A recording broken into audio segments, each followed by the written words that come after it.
Thursday. That is right. We got plenty to get to. Andy Reid, Patrick Mahomes speaking today. And I'm even more excited now about the Netflix series involving our beloved quarterback. I'm even more excited. Patrick Mahomes talked about that. Says he thinks it's pretty fun. You'll get to see a different side of Patrick Mahomes. At least maybe the nation will. I don't think we are going to see anything all that different with Patrick Mahomes, but a little peek behind the curtain. Andy Reid spoke to the media as well, giving some updates on Chris Jones, all of that. So that is a positive situation with the Kansas City Chiefs and the status there. We will hear from Andy Reid coming up at the bottom of the 1 o'clock hour.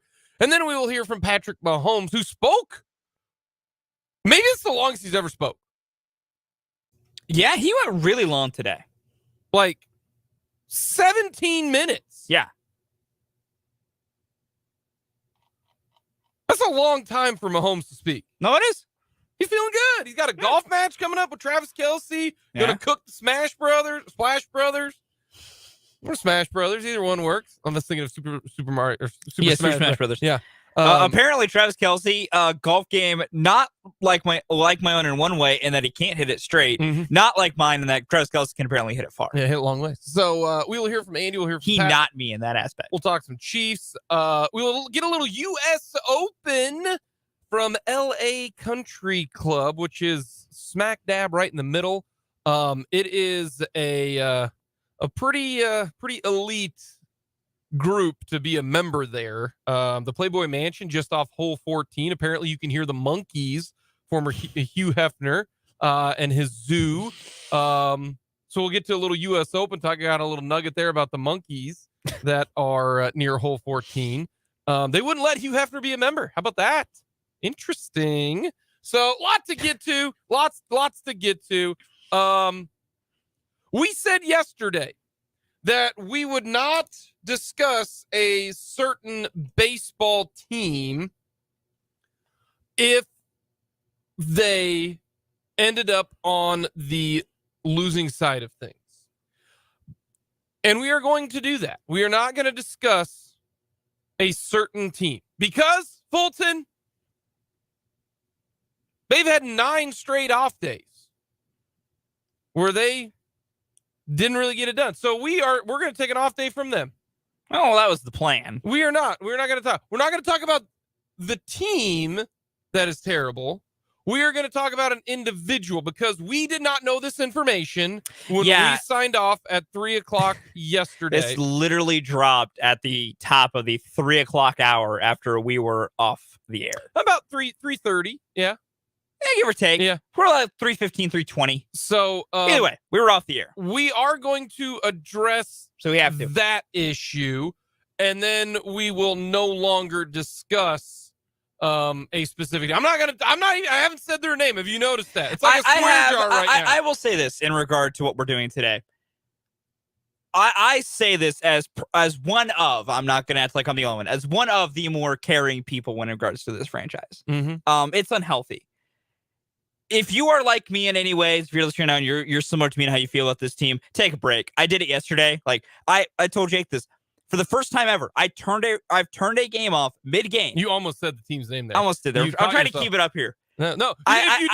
You put money in the swear jar. I put it in the swear jar. Yeah. I turned off their game mid-game because I was that upset and tired. Mm-hmm. I recommend to any of you out there, because sometimes commiseration and sharing and shared sorrow is a way to make you feel better. I'm not telling any of you how to feel better about this certain baseball club being abysmal, but I will tell you, I'm taking the advice many of you have given me and just take a break.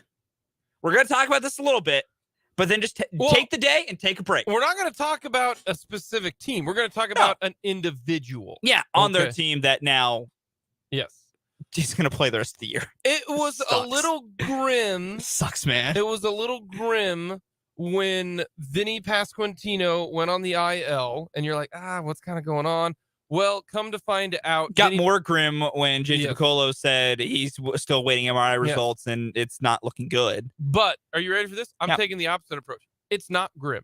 Okay. It's not grim. Yeah. Here's the reason why. Yeah. Get him healthy now. Okay. Get him healthy while you're in the midst of the worst, one of Exactly. the 5 worst seasons in MLB history. So for those of you who don't sure. know, Vinnie Pasquantino is going to be out for the year with labrum surgery in his shoulder. Now, this is the same injury that he had last year at the end of the year.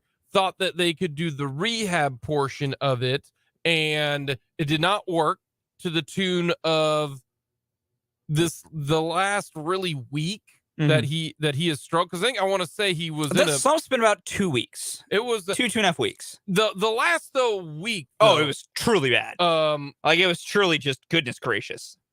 And you're seeing why. Yeah.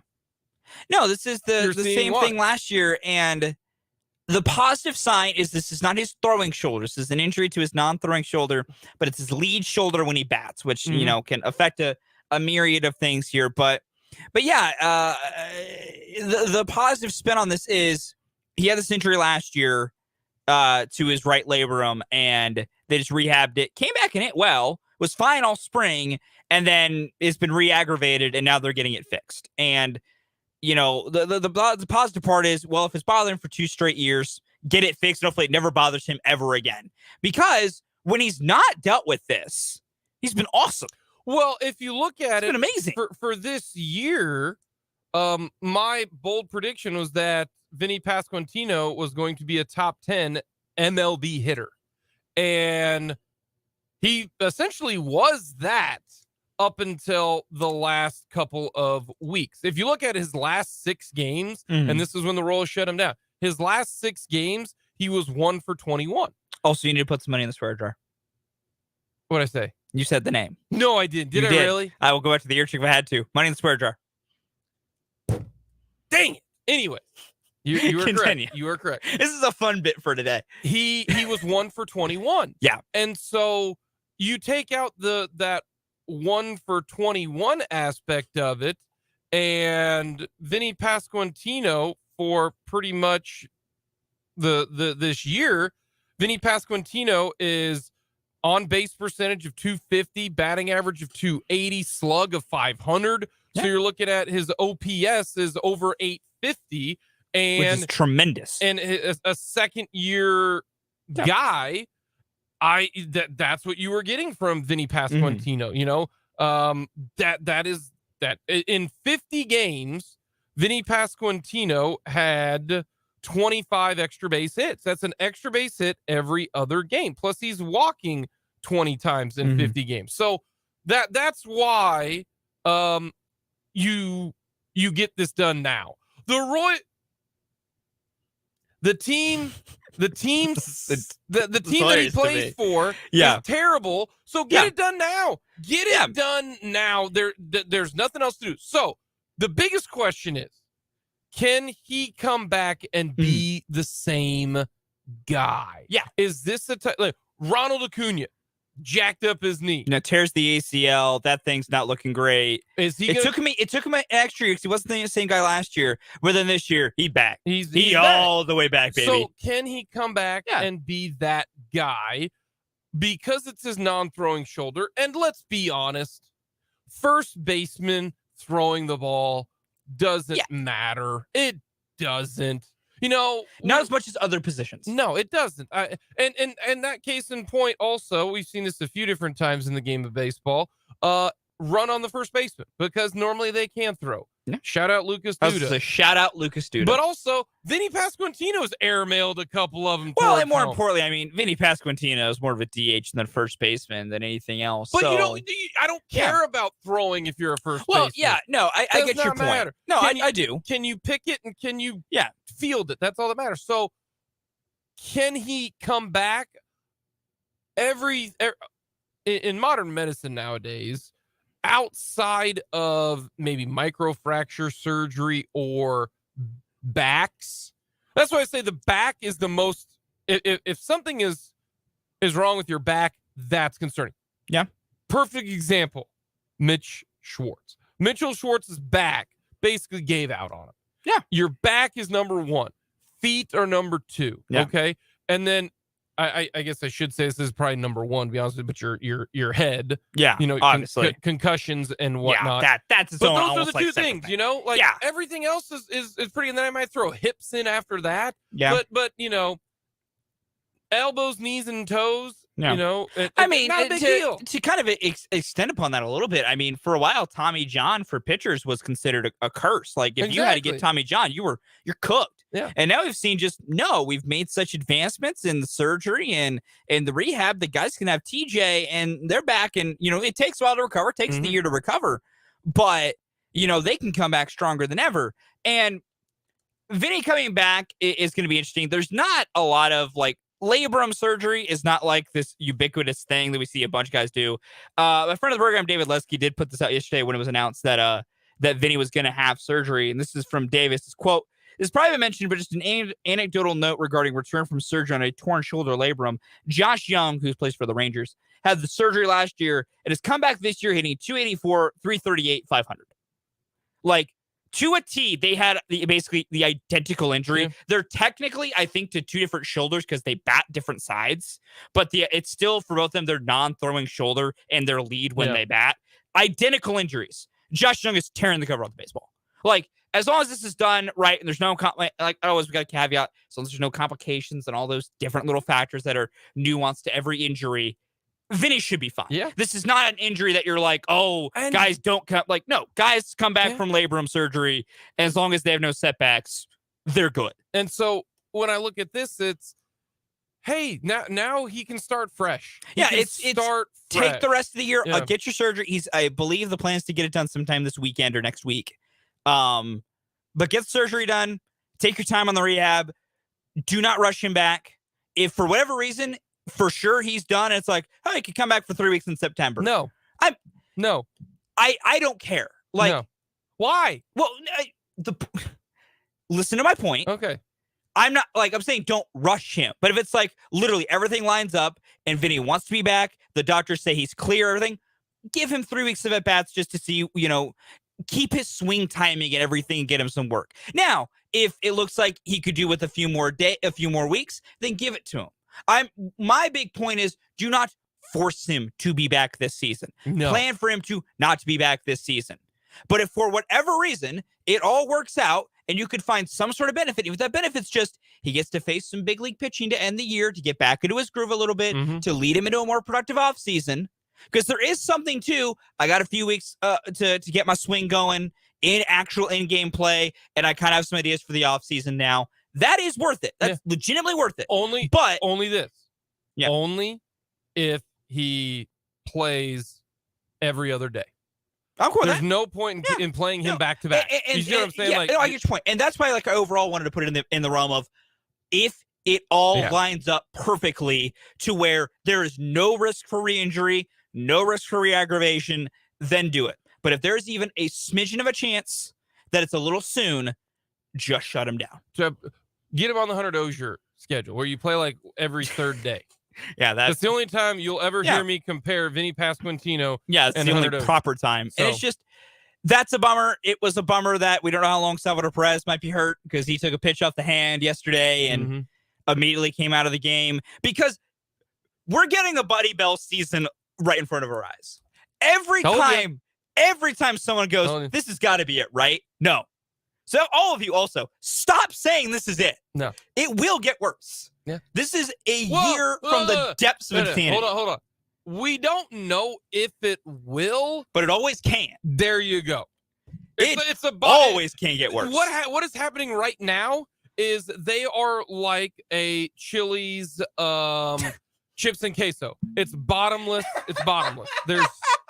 If you want more we just chips, compared a baseball team to Chili's chips and queso. Yes, because it's bottomless. Yeah, there is no rock bottom for this team. It is bottomless. It is infinite, right? It's like the number pi, right? 3.14786. Infinite. It's infinite. All right. Now, there is an upward trajectory. Does that mean? Now we're getting some existentialism talk. Does that mean then when we turn up that is rock bottom? The answer to that is no, because we know as Royals Swear jar. God, it's Three three times. Good news is this is the last time we're talking about. Yeah, I will say, I this we have a text you just. We have a text from the 785 says not talking about the Royals. Sure, talking about them a lot. Fair point. This is much more we thought we were going to. But we didn't know that Vinnie Pasquantino was gonna get season-ending surgery. Our texter makes a very valid point, and we are. But also, this is it. Like this segment is all you get today. Yeah. Everybody else, just let him go. We wouldn't have even. I wouldn't have even uttered that team's name. If Vinnie had not had labrum surgery. If Vinnie Pasquantino did not get put on the shelf. Have to bring that up. Then we wouldn't. No, this team is bad. They're awful. They lost again last night. And now they have a day off. Yeah. And then they get the Angels, who have won 8 of their last 10. Yeah. All righty. Coming up next, we're going to talk a little golf, a little U.S. Open out at LA Country Club.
Welcome back into Mic'd Up here on 580 WIBW.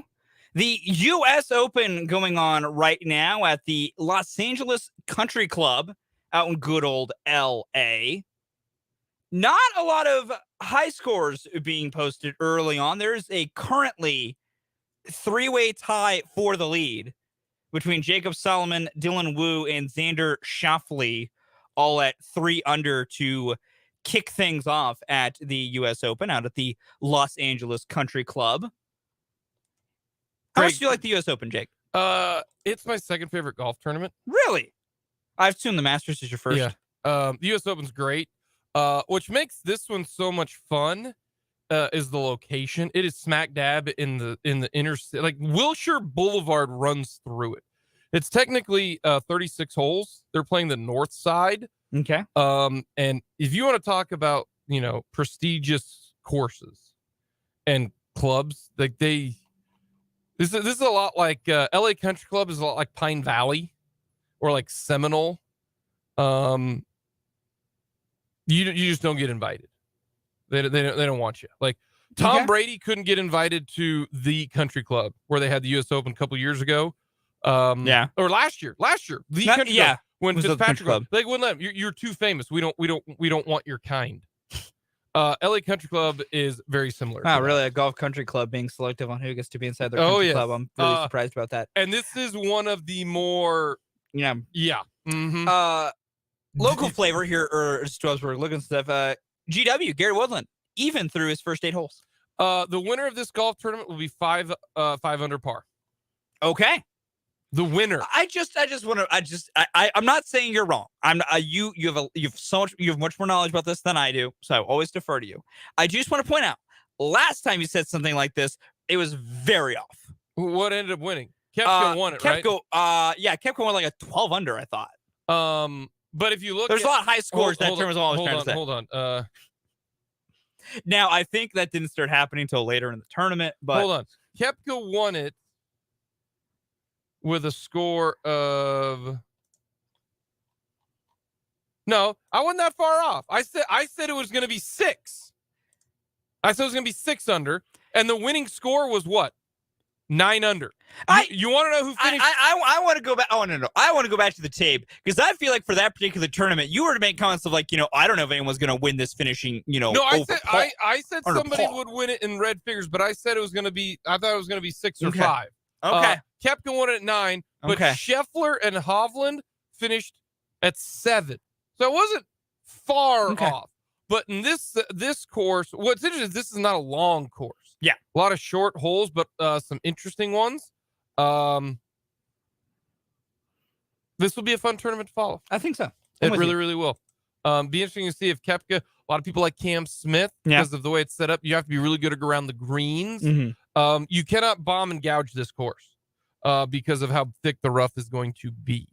So you're going to have to be normally the winners of the U.S. Open drive it okay, but your approaches have to be really, really good. So this will be fun. I like the setup. It should be a good tournament. Really, really should. Yeah. Coming up next, what are the expectations for Skyy Moore? Andy Reid said something today about Skyy Moore, but also, is this the year? Is it make or break with Skyy Moore? We'll get to that next.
Jake Lamont, Fulton Caster with you.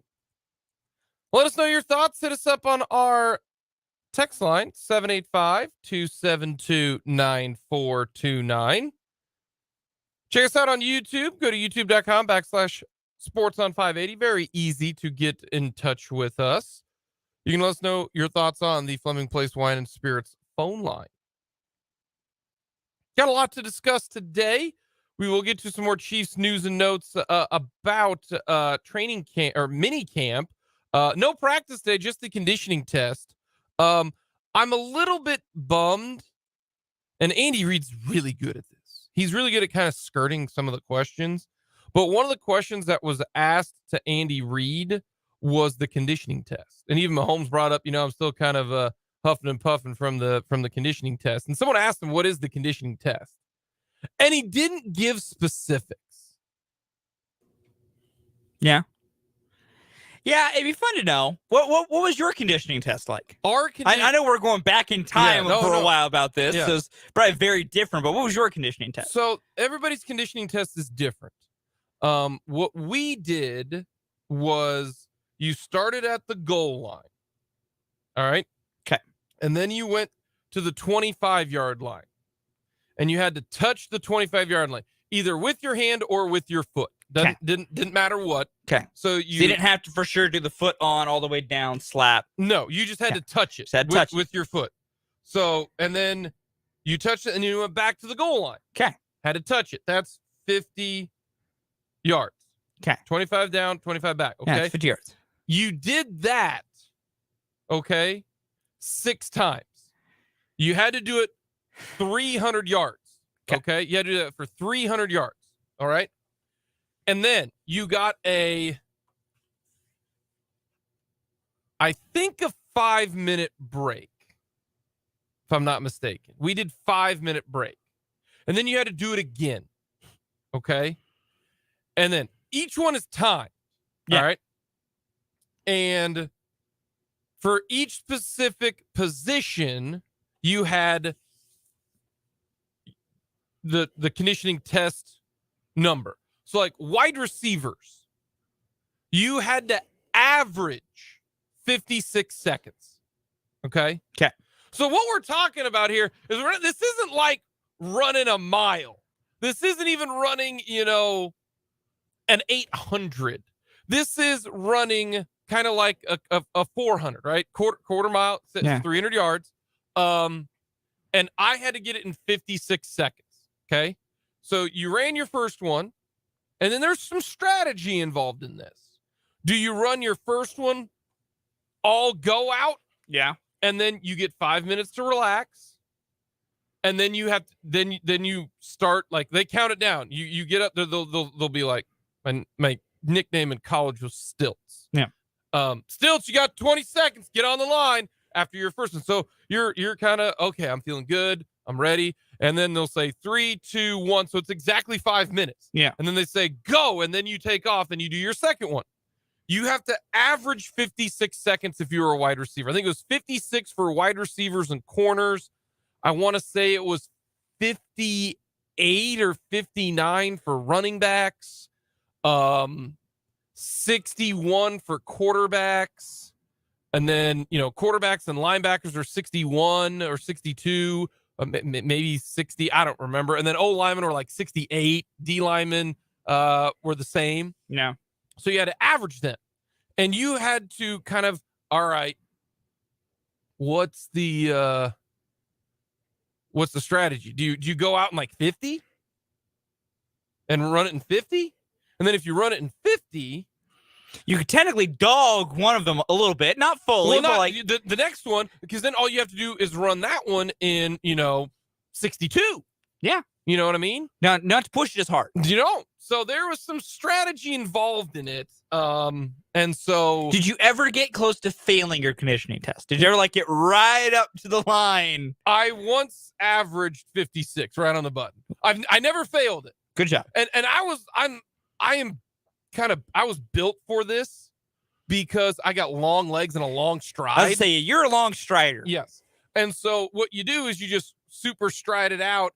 And then, it's all about the turns. You get in there. It's because you don't want to fully stop. Yeah. You want to try to run and twist at the same time. Yeah. And then when you hit the line, then you want to quickly explode you're back. Facing already the other way. Yeah. Where you're coming from. So you kind of mid-turn in air, and then so that way you get out quickly. Yeah. But the reason it's for this is it tests, the lactic acid buildup and over the course of the day. And even then, I don't even know if they still do it anymore. I need to make a phone call I think there's a way we can find out at least what Washburn's still doing. Yeah. I think we have enough contacts in that football program that we could find out what Washburn's conditioning test is in 2020. They probably don't, because colleges now are soft. And so you had to average those together, and if you failed it, calling colleges soft. They are. If you fail it, you had to do what we called breakfast club during training camp. So it's during training camp, you report. Now, what we tried to do is you do it before training camp in the summertime. So summertime workouts and everything like that. And then, a week before training camp, you rest, because it drains you. It is awful. That was all we did. That's probably all they did today was just the conditioning test. And then it was some meetings and then go home, because you are useless after that. And so I think our coaches realized we don't want to do the conditioning test right during training camp, because then it just gasses your legs the rest of training camp. So that's more of the work smarter, not harder. Yeah. So we then moved it to before training camp. Yeah. And so, but I don't know if they still do it or not. More than likely they don't, because like I said, they're soft.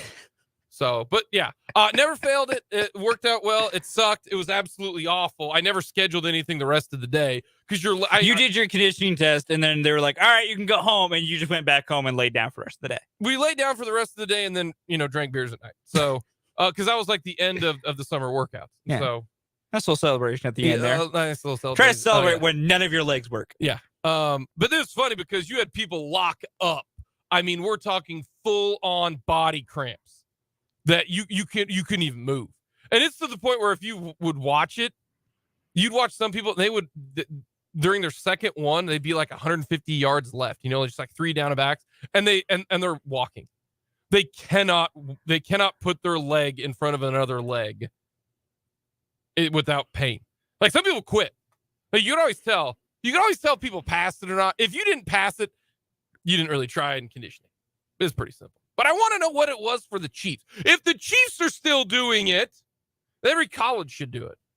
There's no excuse. None whatsoever. I sent a few. Yeah, contact your sources in the program. Yeah. Again, we have no shortage of inroads to that program to know what's going on. Yeah. Made a couple texts. Pretty easy sometimes. We're gonna find out within reason. To figure what's happening. I found out K-State's conditioning test. Yeah. This was a while back. I don't know if it is now. We're gonna find out, because I'm gonna ask them now when we go to Big 12 Media Days. Yeah. Theirs was I believe 60 yards. Okay.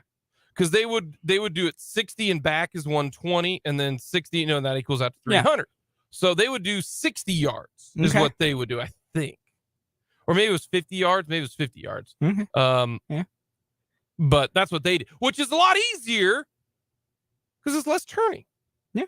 So that does answer my question, which was if you just need to do 300 yards, why not go goal line to goal line 3 times? Because it's easy. Yeah. There's no stopping and starting because that's what football is. It's stopping and starting. No, but I figured it out as we were going through the process. But now, I mean, even then, like, when is a football player going to run for 58 seconds straight? It's more or less just to see the buildup on your lactic acid. Because if you worked hard and you trained, you passed the test. So there you go. Man, just more and more reasons. I'm kind of glad I never played football. Yeah, it was awful. I threw up a couple times after it, just because it's a complete shock to your body. Yeah.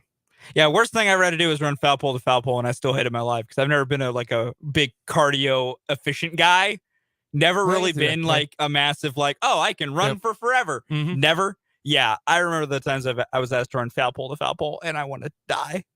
And I was like, "This sucks. This stinks. Don't make me do it again." Yeah. So they did their conditioning test. Yeah. That was it. That's why Andy Reid spoke today at 10:30 instead of 1:15.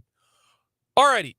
Andy Reid did mention that Skyy Moore is more comfortable, and Pat trusts him. What we hear from Skyy Moore yesterday, hey, I just want to let Pat know I'm here. Yeah. And he did the whole, you're not going to regret it if you throw it my way.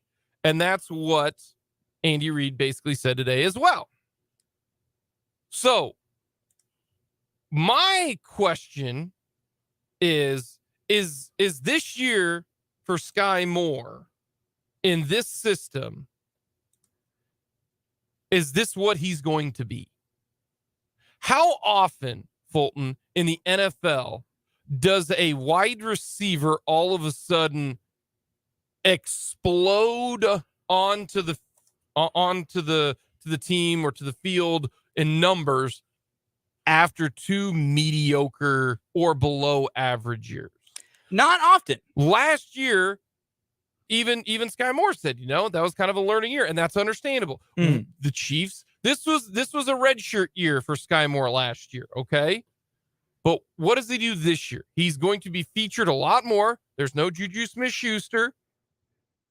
To me, Skyy Moore right now is your number 3 guy. Skyy Moore's number 3 behind Tony MVS. He's right there at number 3. And then you've got the 3 others after him, which are going to be Richie James, Justin Watson, and then Rashee Rice. So I put him in the top 3 when it comes to this upcoming year. Yeah. The biggest thing for me, at least when it comes to what he's going to be able to do, there's 135 targets they're going to be picked up this year. Yeah. Because Juju Smith-Schuster had 101 targets. McCall Hardman had 34. Everyone else is a returning player. There's 135 targets to be picked up between guys like Tony, Skyy Moore, even MVS, but MVS got 81 targets last year. I think he's going to sit roughly there again. There's a lot of room, and I think to the overall point, this is kind of a little bit of a prove it year. And how many guys do you know in the NFL when they didn't really factor in as a rookie, didn't really factor in as a second year guy, all of a sudden in years 3 and year 4, they were a dominant, not dominant, but they were a number 1 or number 2 type of wide receiver. They were an impactful player. Yeah. I mean, there's not many. Not many of them. Usually by your second, even if you're not the impactful guy in year 2, you start seeing it happen. It might not be consistently, but you have a game or 2 where you really show out. You're seeing the improvement, you're seeing the growth. And that's why, I don't, at least for me personally, I don't need Skyy Moore to solidify himself as wide receiver 2 this year for me to think that's what he can be going down the line. He can't have last year's numbers. He can't sit here and, with all those extra targets opening up, only get 33 targets, only get 22 catches for 250 yards. No. You can't have that. And so it's kind of like, what are your expectations for Skyy Moore? And I'll give you kind of an example. Well, let me ask you this question. How many wide receivers / tight ends, so we're just going to call them pass catchers, had 800 yards receiving this last year? For the entire NFL? Entire NFL. More than 800 yards. More than 800 yards. Let's go. I'm going with a flat 70. Flat 70. Okay. I'm basically saying Okay. at least 2 per team. A few maybe have more. Okay. The amount of people who had 800 yards receiving last year in the NFL. All right. Alan Lazard had 788 yards receiving last year. Played in 15 games. Yeah. Okay. George Pickens, wide receiver for Pittsburgh, had 801. Okay. George Pickens, according to Pro Football Reference, 38. There's only 38 if you count Alan Lazard at 788, and we'll just benefit the doubt, That's only 39 guys. There are only 39 guys in the NFL who had 800 yards or more last year. That's not 2 per team. Okay? No, it's not. And that's including tight ends. Now, there are only 3 tight ends on the list who did that. Travis Kelce, who was 8th overall in receiving yards. And then you had TJ Hawkinson, who had 914. And then Mark Andrews had 847. So, man, only 38. I guess I thought people were catching more yards. But that's a good way and a good understanding of, wow, if you get to 800 yards, that's actually not It's a pretty bad. good year. That's a real good year. A pretty good year. Now, let's also take a look at tandems, okay? How many teams had 2 guys who had 800 yards or more last year? Well, the Chiefs were one of them. Juju Smith-Schuster had 925 or 933. Travis Kelce had over 1,000. I would say like maybe 6. I believe I counted 8. Okay. That's now knowing the numbers. 8. Look at it. Yeah. Okay. You had Miami with Tyreek Hill and Jalen Waddle. Waddle. That's 1. Another one that you had who had over 800 yards. Seattle with Tyler Lockett and DK Metcalf. You also ended up with Cincinnati. Yep. With Chase and Higgs. Chase and Higgs. You also ended up with the Eagles. A.J. Brown, Devontae Smith. Okay. And then you start going, well, who else? Who else is in this list? Pittsburgh with Deontay Johnson and Pickens. Okay. It's 6. So that makes it a lot tougher if you think about this. Tampa with Chris Godwin and Mike Evans. Weirdly, Denver. Yeah, they had 2. Cortland Sutton and Jerry Jeudy. Dallas was 1 with CeeDee Lamb and Amari Cooper. So 39 guys. Okay. For what it's worth, that does not count because Amari Cooper played for Cleveland last year. Oh, yeah, that's right. Why did I think Amari Cooper? Because I always think that was a weird trade that no one paid attention to. That's correct. And no one cared about Cleveland last year. Yeah. Because they play quarterback with the nasty man. So that's kind of why you look at this. It's why 800, I think, is a good number of like, if you're at 800, you are an impactful pass catcher for your team. Okay, you ready for this? Buffalo had Stephon Diggs, Gabe Davis last year. We think Gabe Davis is a good guy. Good player. He had 836 yards. Yeah, good football player. So they barely got there when it comes to that. Yeah. For the Chargers, right? Yeah. The Chargers, they didn't make it. Mike Williams had 895. They didn't have another guy. Josh Palmer didn't get to 800. Keenan Allen didn't play enough. Couldn't So stay healthy. the point of this is it's a little different with Kadarius Toney because Kadarius Toney played on 2 different teams, 2 different situations. Because he's going into year 3, right? But for Toney, I think we can view it in a similar way, not identical, but a similar way because year 2 in the Chiefs system. Yes. Both him and because like Skyy Moore, like that rookie off season, just it half counts as the full off season because not only are you trying to learn a new system of the team you're on, you're learning an entirely new way of doing business with the NFL.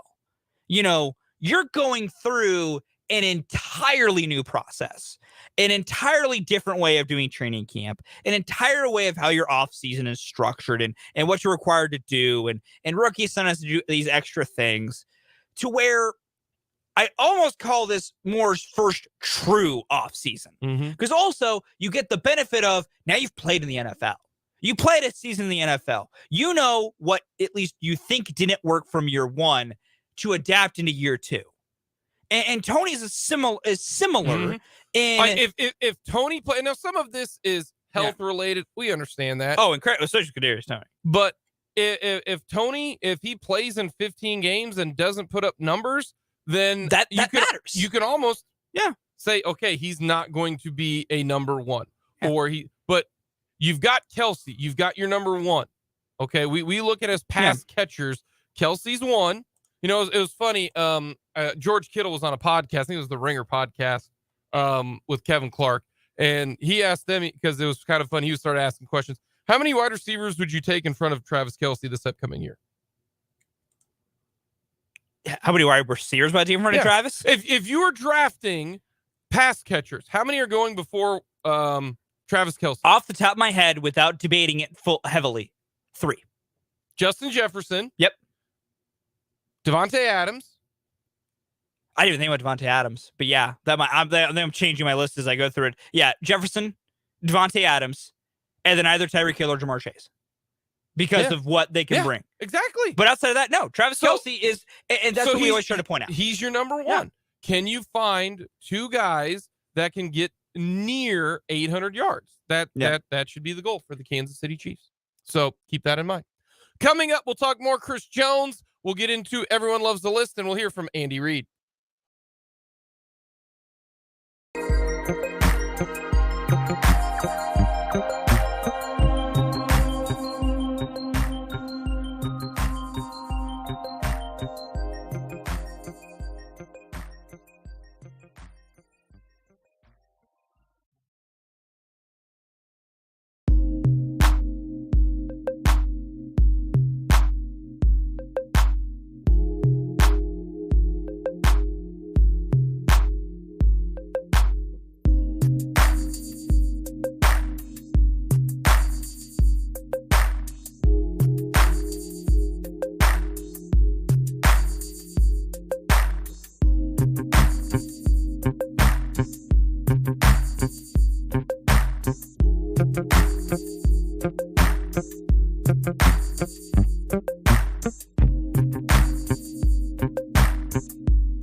Jake and Fulton coming to you on a Thursday. Thank you so much for joining us. We're going to hear from Andy Reid. We're also going to hear from Patrick Mahomes. Coming up, everyone loves the list. Today we're going to go with things that you don't miss from high school. Reason Literally being, everything. I had my 20th year high school reunion this past weekend. Went well. Saw some people I haven't seen in 20 years. 20 years. That's kind of how those things kind of work. This was a lot of fun. Some changes, some not. So we're gonna go with things that you don't miss from high school. I don't often make comments about feeling old on this show because I'm not that old. I'm 27. But I got added to a Facebook group for my upcoming 10-year high school reunion that I don't know if I'll go to. Maybe I will. I don't know. I liked maybe 5 people from high school, and the people I liked in high school I still talk to. That's kind of wild. You got that 3 years before our 10 years next year, Jake. You said I graduated in 2014. Yeah. Okay, never mind. Next year's my 10-year. But yeah, like I accepted the invitation. Was like, screw it, I don't care. Maybe in a year my tune will change if I end up going. Partly because I mean, it's my hometown. I live 2 hours from. Like, it's not hard to go. Yeah. But getting that is one of those things that made me go, man, I'm just aging in the world, aren't I? I'm just an adult over here living the world. Starting to get gray hair. Not that if I get any level of my dad's genes for my hair, I will go gray by 35. My dad, the benefit is my dad is a full head of hair, can grow his beard full. My dad has not lost any hair. That being said, by 40, that man's hair is basically gray. And now getting close to 60, it is just gray on gray, white on white. But I at least know if I get those genes, I'm not going to go bald. I'm just going to go really gray really early. We got an update from my source if Washburn still does the conditioning test. Yes, what did we find out? The answer is what I suspected. No. Therefore, I had to also send this same individual another text message that said, wow, soft. And then I had to send another one that said, so the Chiefs are still good enough to do a conditioning test, but you guys aren't. Interesting. Do we not have a winning culture over there? Kind of a Super Bowl culture over there? So I'm kind of poking the bear a little bit as well. Okay, we do. We got some information coming from Washburn University. So yeah, they don't do it. Let's get to some Chiefs news. Everybody was excused, as we will hear from Andy Reid at the bottom of the hour. Everyone was excused from Chiefs training camp except for one individual. Yeah, that was Chris Jones. He wasn't excused. He just didn't show up. Didn't come. His choice is the wording Andy Reid used. It's his choice. Yes. He we knew about Jerick McKinnon. That was excused. Blake Bell. I think he said Blake Bell had an appendectomy. So that was obviously excused. Trey Smith was not there. That was injury excused. So everyone else was either there or we already had known about, except for Blake Bell. Now we knew. And then because L'Jarius Sneed didn't practice a ton. Same thing for Tony. And then Trey Smith, but it was Chris Jones. And Andy Reid was stiff arming the media like crazy when it comes to discussing it. He passed the buck. He said that's Brett Veach's job. That's Brett. I mean, he's not wrong. That is Brett's job, not Andy's job. So there's a tiny bit of Andy's job, which is just help the recruiting of Chris. Just come on now. Yes. Or strong arm Brett of like, all right, Brett, let's. What do I got to do to coach better to give us the wiggle room? He did say that they are in communication. That's good. They are in communication is what the Kansas City Chiefs ended up saying. And I don't know if they are. We talked with Matt Derrick. He mentioned Quinnen Williams. But to me, the Chiefs have a lot more leverage right now than Chris Jones. Because Chris Jones is under contract this upcoming year. There is no holdouts, okay? Even Andy Reid said, I would expect him to be ready to go for training camp, much like last year. Mm-hmm. Chris Jones didn't do anything last year, showed up to camp, went and played, and was terrific, right? I will expect that if there is no deal done at this time. Chris Jones has no leverage, none whatsoever. And here's the reason why. He's under contract right now. Every day that you miss of training camp from here on out is, I believe, $100,000 fine. Okay. I believe it's not small. I believe that's what it is. So you miss 5 days of training camp, that's $500,000. Okay. I don't think, and Chris Jones knows that. Mm-hmm. Plus, this has to, if you don't show up to a certain amount of camp, then it doesn't count as a year. Yeah. Even more important than that, like, because sometimes holdouts, to be like franchise tag holdouts, could technically extend into, I'm just not going to play for you this year. You technically could. That doesn't work for under contract players. Correct. Le'Veon Bell learned this answer because if you don't play enough games in the regular season under your contract, it tolls. Mm-hmm. And it's like Chris Jones can want his new contract, and we want him to get an extension. And Brett Veach wants to get this. Like, everyone can want this to happen. Mm-hmm. But Chris Jones has no leverage because he's actively under contract.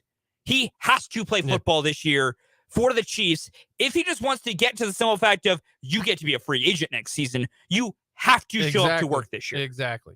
And the Chiefs can franchise tag him for 2024. They can franchise tag him. Okay, Chris Jones, you don't want to play it? All right. You're going to miss out on $25 million. Like, he doesn't have a whole lot of negotiating power. Now, to me, the Chiefs are trying to get it done so they lock him up and they can control then the cap hits. Because as we found out with Orlando Brown this last year, Orlando Brown was not worth the franchise tag cap hit, in my opinion. So look at what the Chiefs have to deal with here. It doesn't make a whole lot of sense for Chris Jones. If they offer him a fair deal, I think Chris Jones will take it. I think so. Now, maybe the Chiefs are trying to penny pinch, and I understand why they would try to penny pinch in this situation. I do. Yeah. If the Chiefs don't have a deal done with Chris Jones by the start of training camp, like right now, June 15th, my concernometer is at a 2. And it's out of 10. Okay. Yeah. Not like 2 out of 5. No. On a scale of 1 to 10, my concernometer is number 10 is, oh dear goodness. I'm at a 2. Yeah. I am at a 2 at this point. If he does not have a deal signed by training camp, it will move up to about a 5 or a 6. Because they still have control over Chris Jones this year. That's why this year it's not a huge deal. No, they can make it work cap wise with a lot of different ways. It would just save cap right now in case something happens. They need to do something. But if we would play at odds makers, I would probably say right now, what are the odds that Chris Jones gets an extension before training camp? I would probably put it at about 70%. I really do think that something's going to get done. Where I'm at on the extension for Chris Jones is entirely, to me, is not dependent on Chris Jones at this moment. The timeline is not on Chris Jones. The timeline is not on Brett Veach.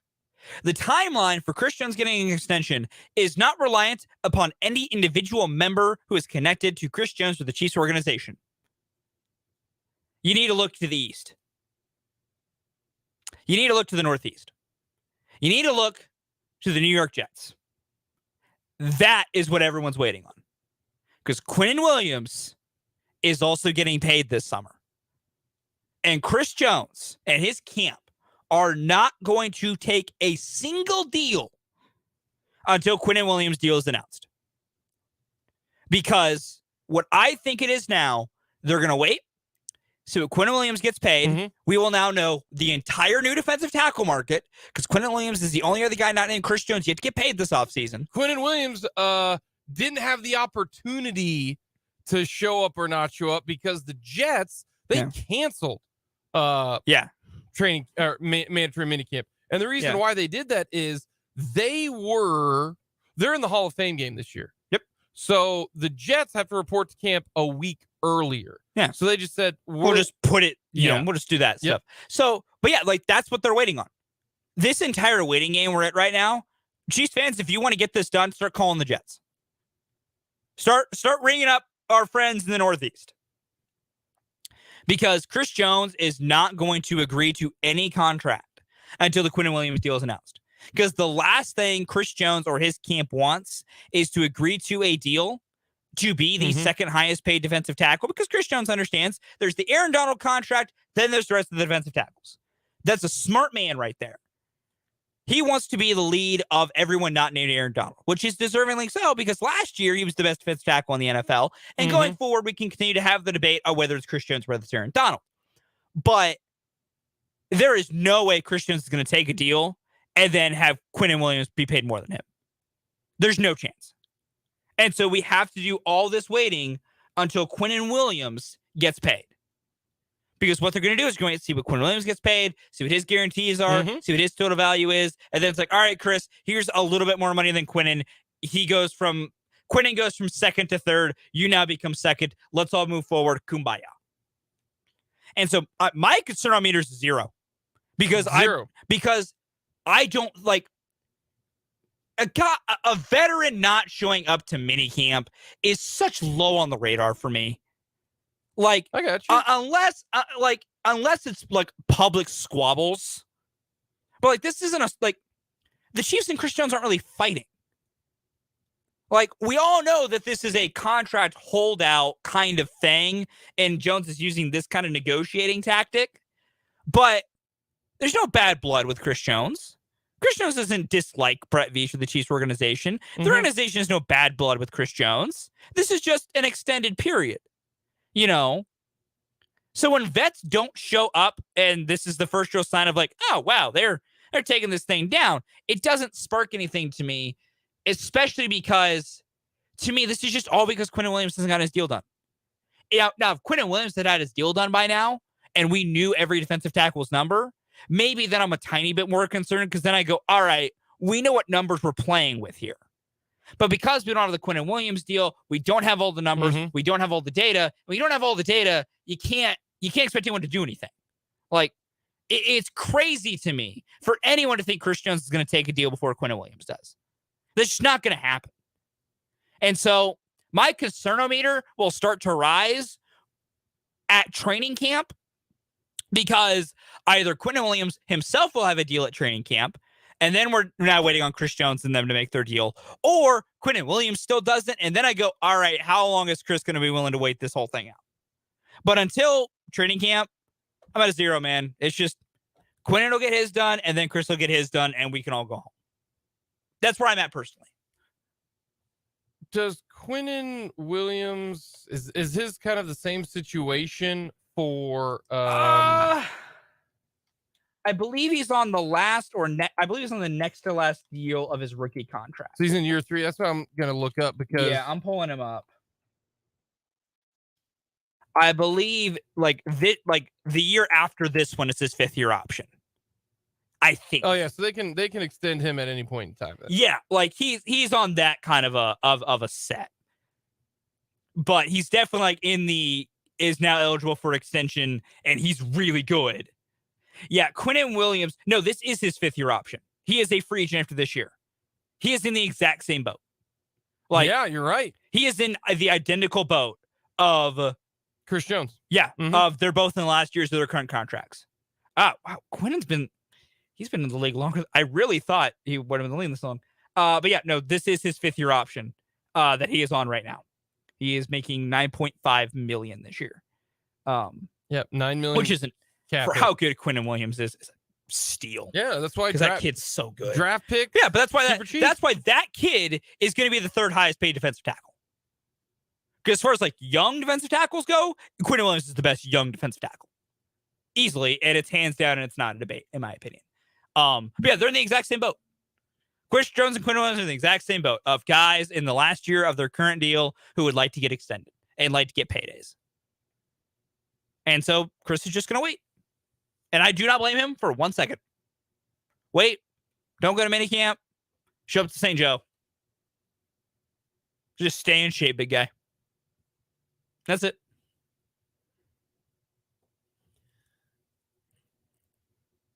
He got fined $100,000.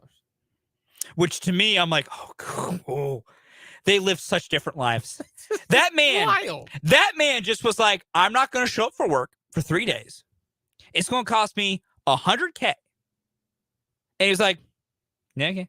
And it honestly makes business sense. Yes. If it makes business sense for him to lose $100,000 in 3 days. Yeah. Because they live vastly different lives. Yeah. But does it, if he shows up and does that change their negotiating? Not you know what I mean? That's wild to me. It kind of does in the sense of it seems like it's even less urgent or that you're putting less pressure. Like Chris Jones, with what little leverage he can create by not showing up, at least it signals the intent of hey, I want this done. Let's do some business here. That I'm not going to be fully happy unless we do business. Mm-hmm. So he has very little leverage. Just exercise what little he has. And part of that is not coming to mandatory minicamp. It's a fun situation. Yeah, I that's why I'm at a 2. You're at a 0. Not a concern on June 15th. No, not a concern. Not even close. No. Coming up next, everyone loves the list. Things that should we add in things that we do miss about high school? Just things about high school because I actually just came up with one that you do miss. That I do miss. I will probably go with things I just don't miss because I have more I don't than I do. But if you want to throw some in there that you do, I don't mind. All right. I'm not going to blame you. It's all good. We got that coming up next here on Mic'd Up.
Everyone loves the list on this Thursday.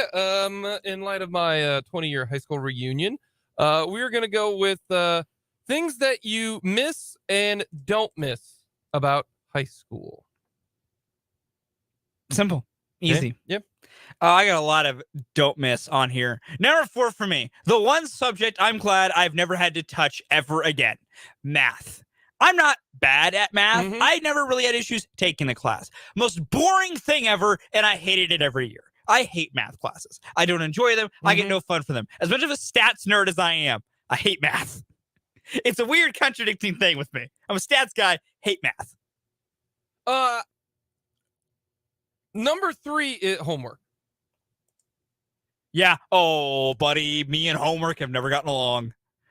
High school or college. Number 3 for me. Wait. Did I skip number 4? I thought that was your number 4 was homework. Yeah, number 4, homework. Yeah, number 3 for me to keep the list going. We got going here. Number 3. So many of the people.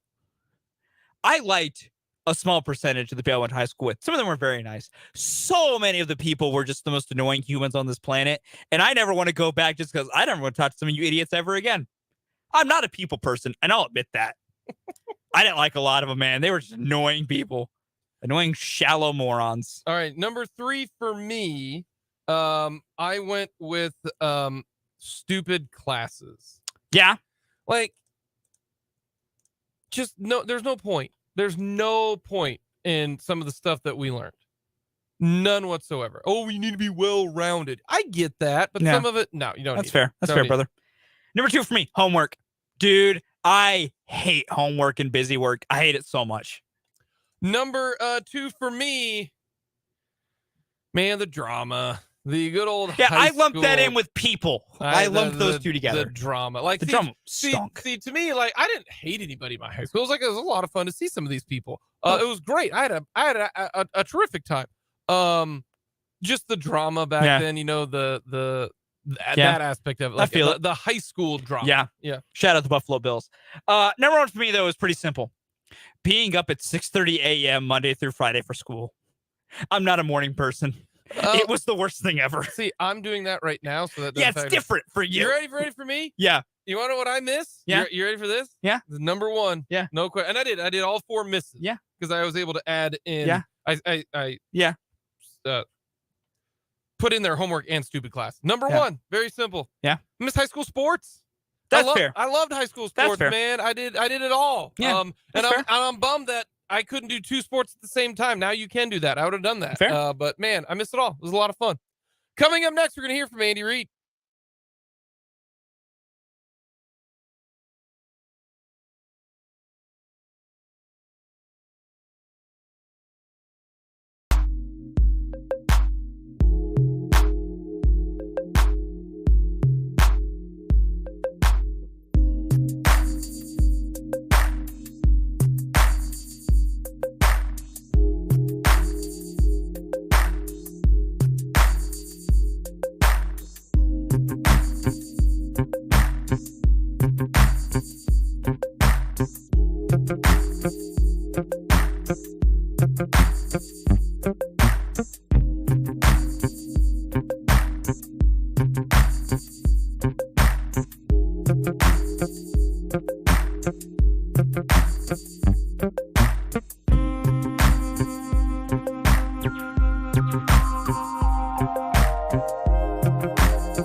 The Denver Nuggets are holding their not Super Bowl, NBA Finals parade.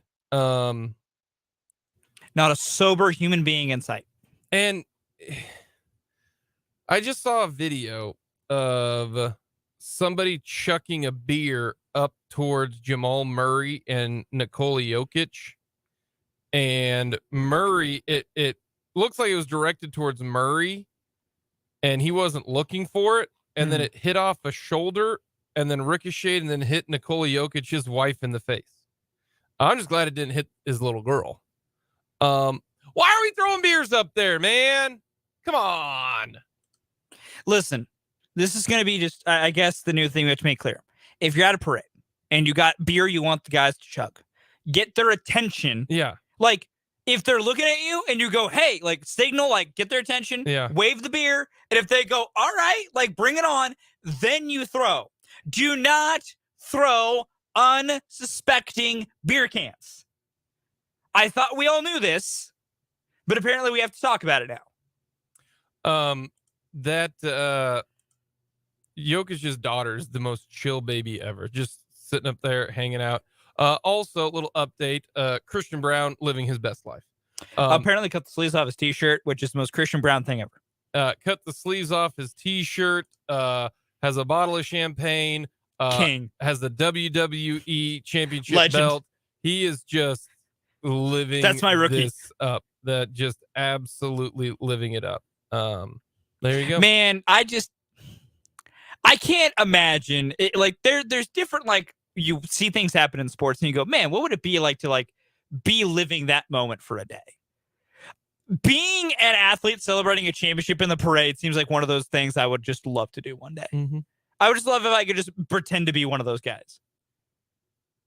You just get to ride around on a bus the entire time, get absolutely hammered, and everyone's cheering you on as it happens. Yes. Oh, yeah. Closest thing I ever got to that was in high school. We had a championship. Well, we had two of them. Championship rally after we won state my junior and senior year in football. It was in the gym, and we walked out and everybody was cheering. You know, it was like that type of thing. What a parade, and I wasn't drunk. Yeah, that definitely a little more frowned upon. Yeah. Oh yeah. But that would have been the closest that I've ever gotten. I think we've had... well, wait a minute. Do you count a wedding where when you leave and everybody's cheering you on? Does my wedding count? It's not exactly, but it's similar. You know, I was drunk. I can only imagine. So I can only imagine.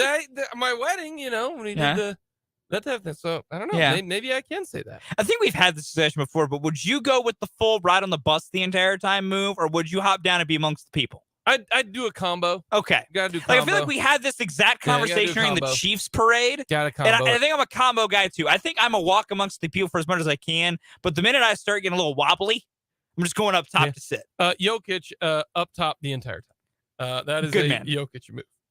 Let's get to Andy Reid. He met with the media earlier today. The next time we'll hear Andy Reid will be at the end of July up in St. Joe. Here's what Andy Reid had to say today. Up with our OTAs, which is a good thing. Guys came out relatively healthy and ready to go. There are a couple guys that I'm not sure you guys know about that I'll put out there, but Blake Bell had an appendectomy, and that's why he wasn't at practice. And then Mike Edwards had a hamstring. McDuffie had this stress on his fibula. He should be okay, though. I mean, all these guys should be okay once we get down the road. Pacheco had shoulder surgery, you know that. Trey Smith had a tricep that he hurt, strained it just a little bit during the latter part of camp. The Jarius Sneed's knee, we've kind of backed off of him to make sure that we kept the swelling down there. And then Ward had the knee surgery.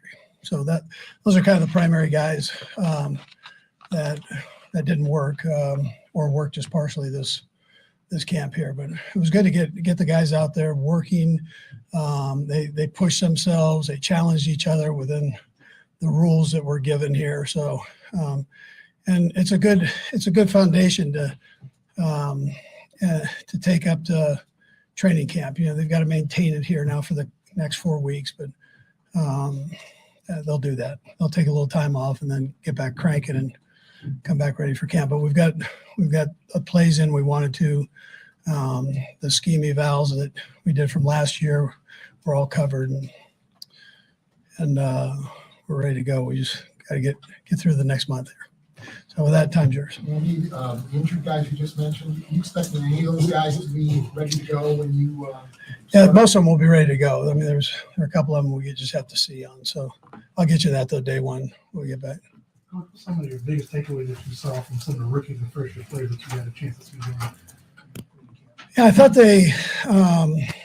they handled the load of, the plays without picking out specific guys. But in general, that's what you look at. If they make a mistake, are they going to make the mistake twice? And I felt like they worked their way through it and did a pretty good job with the retention part and accuracy within the play. So. Andy, how much more comfortable, excuse me, do you think Skyy is overall? His whole demeanor seems different, just even in here speaking to us. Yeah, Skyy was targeted quite a bit this preseason. He was one of the higher targets this preseason. Had most catches or close to the most catches. So I think he's taken a good jump. Most of all, the quarterback trusts him. So he was willing to throw the ball. That's why I mentioned the number there. So the quarterback's not going to throw it to you if he doesn't trust you. And you feel like he's just in his familiarity with everything? I mean, does that really Sure, show? way different. But listen, still a ton of room to climb and grow. He's so willing, though. And you got a chance to see a real one of the good parts of his personality is when everything was going wrong last year with the punt returns, he didn't let that bother him. He came back and he'd have a big catch in the same game. And, and that was all new territory for him with these punt returns. But, the resiliency and able to kind of focus back in, that's a good quality to have. Andy, understand you guys haven't been playing real football out there, but Yeah. have you seen anything from Clyde during OTAs that would lead you to believe things are going to be different for him? I thought Clay came back in good shape. It was great for him to get all the reps that he did. He did a nice job with it. Obviously, he's talented. So, really, for all those running backs, it's just a matter of getting out there. That when things are flying, especially around their legs, and that they've got to make sure that they keep that. But he's proven that he's good with all that too. So. And with the defense, I know you guys have been doing mostly 7-on-7 passing. So I've seen that secondary just from the offensive vantage, how they would group since last season.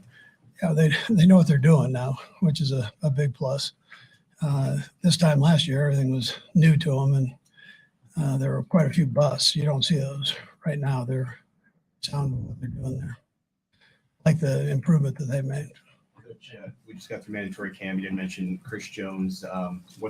Yeah, so Chris wasn't here, and kind of like last year, same type of deal. So that's his choice. So he goes up here. But I'm sure he'll be at training camp. I'm sorry, could you talk about the ring ceremony and just having it here during this time when everybody can be here? Yeah. So, and we invite the people back that were with other teams now. So it'll be a little bit like what went on at the White House, but they're coming back to Kansas City. I think it's a great deal. I think the Hunts have put together a real nice night for the guys. And I think when it's all said and done, you'll be able to hear that response from them. It's a nice plan there. I just wanted to make sure I understood you correctly on Chris. You said you were sure it'd be a training camp. Well, yeah, I mean, Well, I'm not sure about anything. I'm not sure I'm gonna be there, but I mean, I gotta get through. I wish I could predict that, but I think he's, there's a chance he's not. We'll see. So, I mean, I know it's Brett's deal, really, but you have your feelings are pretty good right now on that front as far as camp goes? Yeah, I don't even deal with it. I mean, I let Brett and his group deal with it. If you're there, you're there, and if you're not, keep going. It's one of those deals. So they'll work all that out. They're communicating, so that's important. What's your communication with Chris been about all this? Make sure you're in shape. Andy, could you share any of your thoughts and emotions directly after the Super Bowl victory and as the night went on? Like that's a tense thing you just went through, and then the game's over. Like, where are you? You think about how much fun you had, you think about how relieved you are. What goes through your head? Yeah, well, you have the big party afterwards that goes on like all night, and then Ted gets me up at. I don't even go to sleep. I mean, but Ted's knocking early in the morning for a press conference. So, what were you thinking? Like, you're talking to people, you're backslapping, but are there anything you can share about? Yeah, you feel like you've accomplished something. Obviously, you're happy most of all for the guys that have gone through this thing and endured to the end. It's a long haul. There are a lot of ups and downs, a lot of things that you got to work through, whether it's personally or playing wise. You got to work through all that stuff, and so these guys are humans. Everybody has issues. Do we play any of the decisions that you made and think, oh man, that was like a Not at that moment. call? No, not at that moment. I mean, you're just happy to be there, right there. Yeah, it slows down a little bit the second time. I can tell you that. You can enjoy it a little bit more. So. With that in mind, you guys have been enjoying a lot of the success, and from an actual perspective, it looks like a lot of celebration. That being said, you have football to focus on. Yeah. How have you been able to manage all of the celebration with trying to get the job done? Yeah, I look at what's real. I mean, we had 99% of the team here, except for Chris. Everybody was here and working hard. And so that's the important thing to me. I mean, everything else we can talk about, but they're here working. And we've got good leadership in that locker room. They know this is all nice. White House was nice. This is going to be nice tonight. But that's history. It's all been done. Now it's forward. And that's the way they've approached this offseason. It's been fun to watch. Coach, your rookie class last year, they talked about wanting to make their own statement build their own legacy with what they did last year, helping the team win the Super Bowl. How do you have them, with the experience that they did last year, share that with the rookie class this year, and also keep them motivated to try to go back and run back on? Yeah, you've got guys that are motivated guys. I mean, you start with the quarterback and Trav. They've been through the whole thing, so they know what it takes to get there, and they're able to communicate that, and they do that. And I mean, we've got a bunch of guys that were there, and they understand the trials and the energy that it takes to get there. So that's the way I'm aware of all that. I get to see it every day, and then I get to see them go out there, as some of you guys did. You got to see them go out there and compete. I'm having to slow them down because of the rules, and which is a good thing. So it's they want to challenge each other and go fast and all that. So sometimes you got to pump the brakes there a little bit. Coach, I wonder if you've seen the trailer for the Netflix special that Patrick's going to be a part of, and they were kind of around last year, I guess, shooting some of this stuff. What are your thoughts about that, and how interested are you to watch this or will you? I don't know if I'll watch it, but he handled himself right, so it didn't affect anybody. And those guys did a nice job of kind of staying away. Everything was distant, or our own people, working through our own people here. So it wasn't a distraction. Like some of those things would be a distraction. This wasn't a distraction. And, whatever turns up. But it's, he handled it the right way. Coach, it looked like you found a lot of work from Jake Morris during this game. And I know, hey, still need to get the pads on the seed, but what did you kind of learn about him, especially maybe his future as a left tackle? Yeah, I like him. I like his ability. I think that was a good pick there. So we'll just see how it all works out once we get going. But he held his own. He rotated in a little bit with the ones, and as Andy does, he kind of gets everybody going there. So I'm curious to see how he does once we get going. And he's tired and mentally and physically. Let's see what happens then. We got 3 more. We'll go Aaron, Hayden. I know you all had the conditioning test today. What is it, and maybe how has it changed over your years of coaching? Yeah, this isn't even a test today. This is just the test is when they get back. This is just something I try to give them all the things that they're going to see at camp in some form. This is a short version of it, but it gives them an idea where they're at and what they need to do in the next 4 weeks to get themselves ready for camp. So it's really not, we don't grade them on this or anything. We just let them go, and it's really self for each one. You might be able to do that. Huh?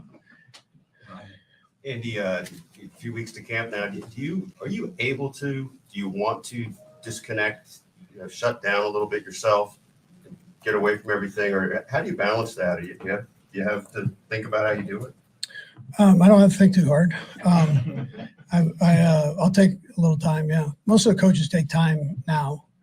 This was a shorter off season because of what we went through. So the coaches jumped right into free agency and then the draft stuff, evaluation stuff, and then the OTA. So there hasn't been a ton of time off for them. So this gives guys an opportunity to get away. It gives me an opportunity to get away.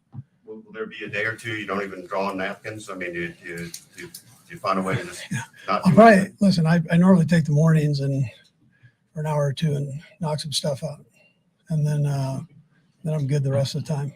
Yeah. Okay, so you won't. I'm at the beach, but I'm not really. I don't have that beach body. Last one saying, maybe just the second time being the defending Super Bowl champion. Obviously, I know you guys had a good regular season last time. But do you learn anything that you change as far as beyond scheme, like messaging type of stuff between now and the training camp? Yeah. As far as scheme, I mean, we try to change that up every year a little bit. I mean, you're gonna have their base plays, but then we try to add a bunch of new stuff in there. It keeps everybody alive. And then I'm short and sweet on messages. I think the truth happens on the field. Toughness it's one thing to talk about toughness, but reality is you got to go do it, show it. And then when you invest time in something, then you're less likely to put out a poor performance. You take a lot of pride in that.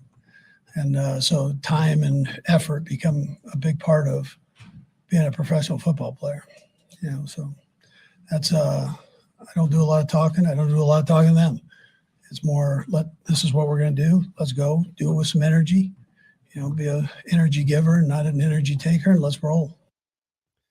Let's roll, Andy Reid says, meeting with the media today. So Andy Reid will be heading back to the beach. He just can't turn it off. He just can't do it. He's got to do a few different things, on the beach. Doesn't have that beach bod, but does stuff on the beach. Got the beach wear. But he still has to come up with some plays, as we found out from Patrick Mahomes today.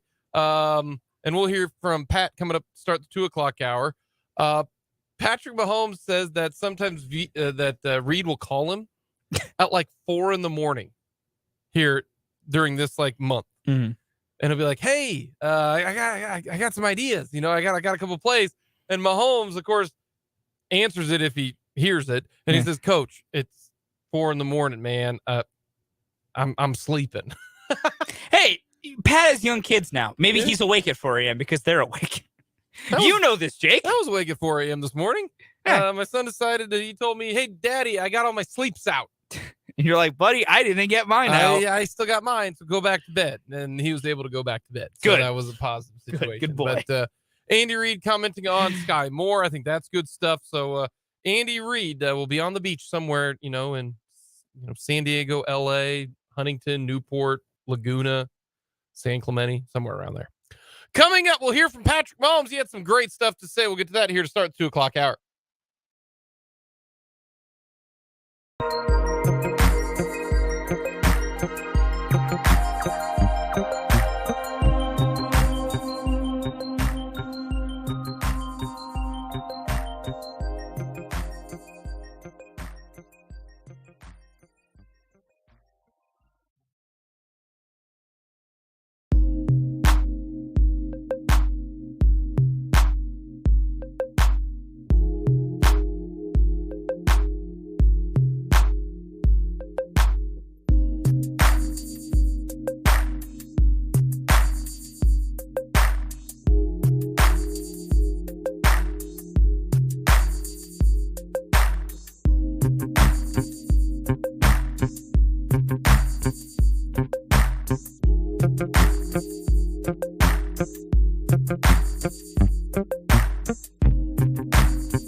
Hour of Mic'd Up on this Thursday. Thank you so much for joining us, Jake Lamont, along with Fulton Caster. We're going to hear from Patrick Mahomes, who spoke for as long as I can remember. I don't think he's ever talked for 17 minutes. That was incredible, to be honest with you. It feels like a Friday today. Yeah.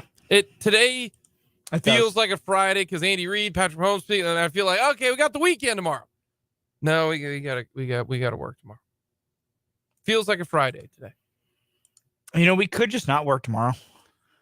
I mean, we don't technically have to, but I don't know if the boss will okay I that. think the boss would not be happy with I us. don't know. That's gonna work. But we technically could just not show up tomorrow. Yeah, let me know how that works out.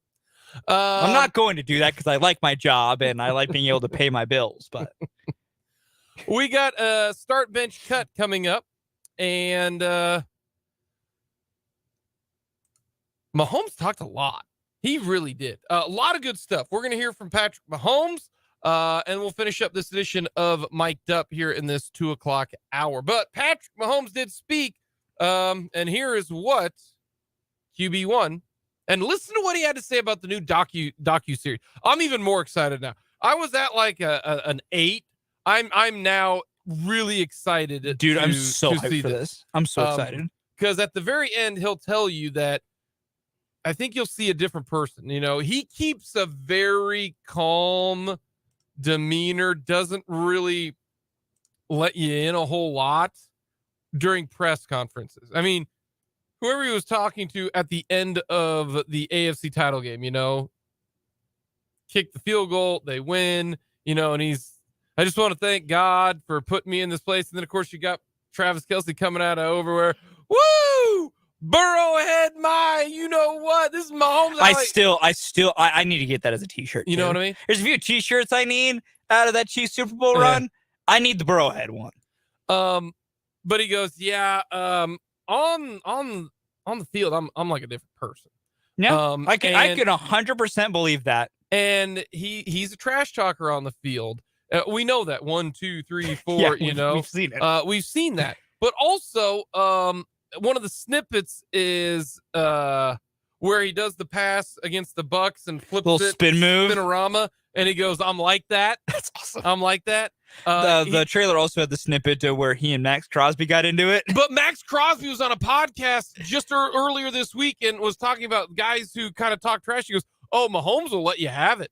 He goes, and he talked about that exact interaction. Whatever, like the similarity, and then just all of a sudden Pat just being like, "I'm here, I'm here," because that was awesome. Something happened in Mahomes. I can't remember what it was, but and then they start jogging, and Pat just no. What happened was is the Chiefs scored a touchdown, and Mahomes ran to Crosby and got in his face, and Crosby says, so he said that Mahomes will talk. Apparently, back. Pat on the field is he runs the mouth. Yeah, so listen to some of that and what he expects and kind of the off the field action of how much it takes and what he has to put into it, plus the actual talk. He said, "Yeah, we had to edit a lot of that, otherwise, I was, it's too much profanity because it would just be no audio." So. But some good stuff coming from Patrick Mahomes. Here's what Mahomes had to say today.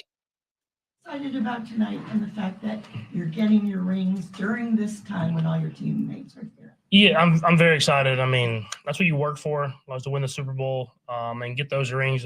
They last a lifetime. And to be able to see them, I know they've done a great job with them. I got to help out a little bit with the creating process. So they did a great job with them, but tonight's the last night. You get to celebrate it, and then we're moving on to the next season. What's the standard, or is it kind of like what we've seen in the past where the top comes off? I don't know about the top coming off, but they're pretty cool. I think they did a great job. I haven't got to see the final product, but I got to see kind of the process of it and gave some ideas and stuff like that. So they did a great job. And like I said, I mean, even with whatever they look like, you get to have them forever, and they mean the world. So I mean, it's cool to be able to have two of them now. OTAs and minicamp, just your assessment of getting the rapport together with the receivers and also the other side, the defense, what you've seen from them since you had to go through them a lot in 7-on-7. No, it's been cool. It's been great to see. As far as offensively, you can see the guys that have been here for another year now, how much more comfortable they are. Working the new guys in, I think we have a lot of young, talented guys that really have stepped up as the camps went on. And I'm excited for them to keep progressing. And then as far as defense, same thing. I mean, all those guys were so young last year. From then to now, you see so much improvement, how they're able to disguise stuff and how they're able to not give away tells and stuff like that. And we talk about that stuff. Like I talk with the linebackers, I talk with the DBs, what I'm seeing. They talk to me about what they're seeing. And I think that's what makes a great team is you have to get better by competing against each other. I understand that you guys let the business be the business and players don't talk about this thing. What's the communication like with Chris when maybe he's not in attendance here? Yeah, I mean, it's like you said, it's part of the business. I think Chris knows that we love him here. He's been a part of this team for a long time. He's one of the main reasons that we've had the success that we've had. He's been that leader on the defense. He's made a lot of big plays, and it seems like the biggest moments. And you want those guys on your team. And so, like you said, it's part of the business. It's the all season. Even though you're getting better, I'm sure Chris is working, and he knows the defense that he needs to do.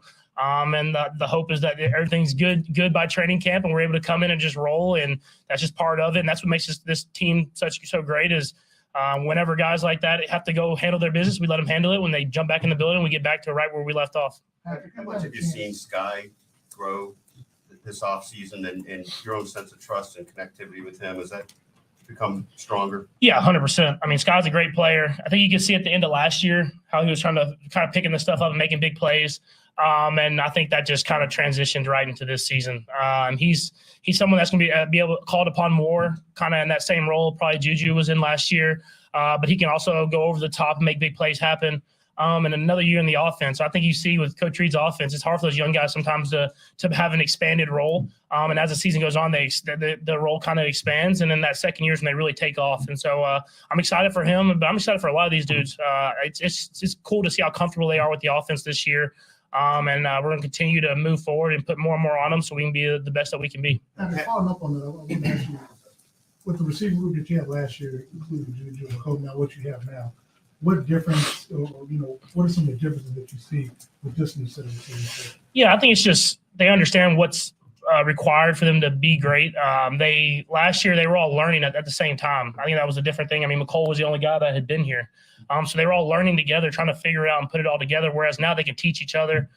You have guys like Marquez and Skyy and Kadarius and Justin Watson. They can teach these younger guys like how we do things, how to run the routes a little differently than where they've been previously or in college.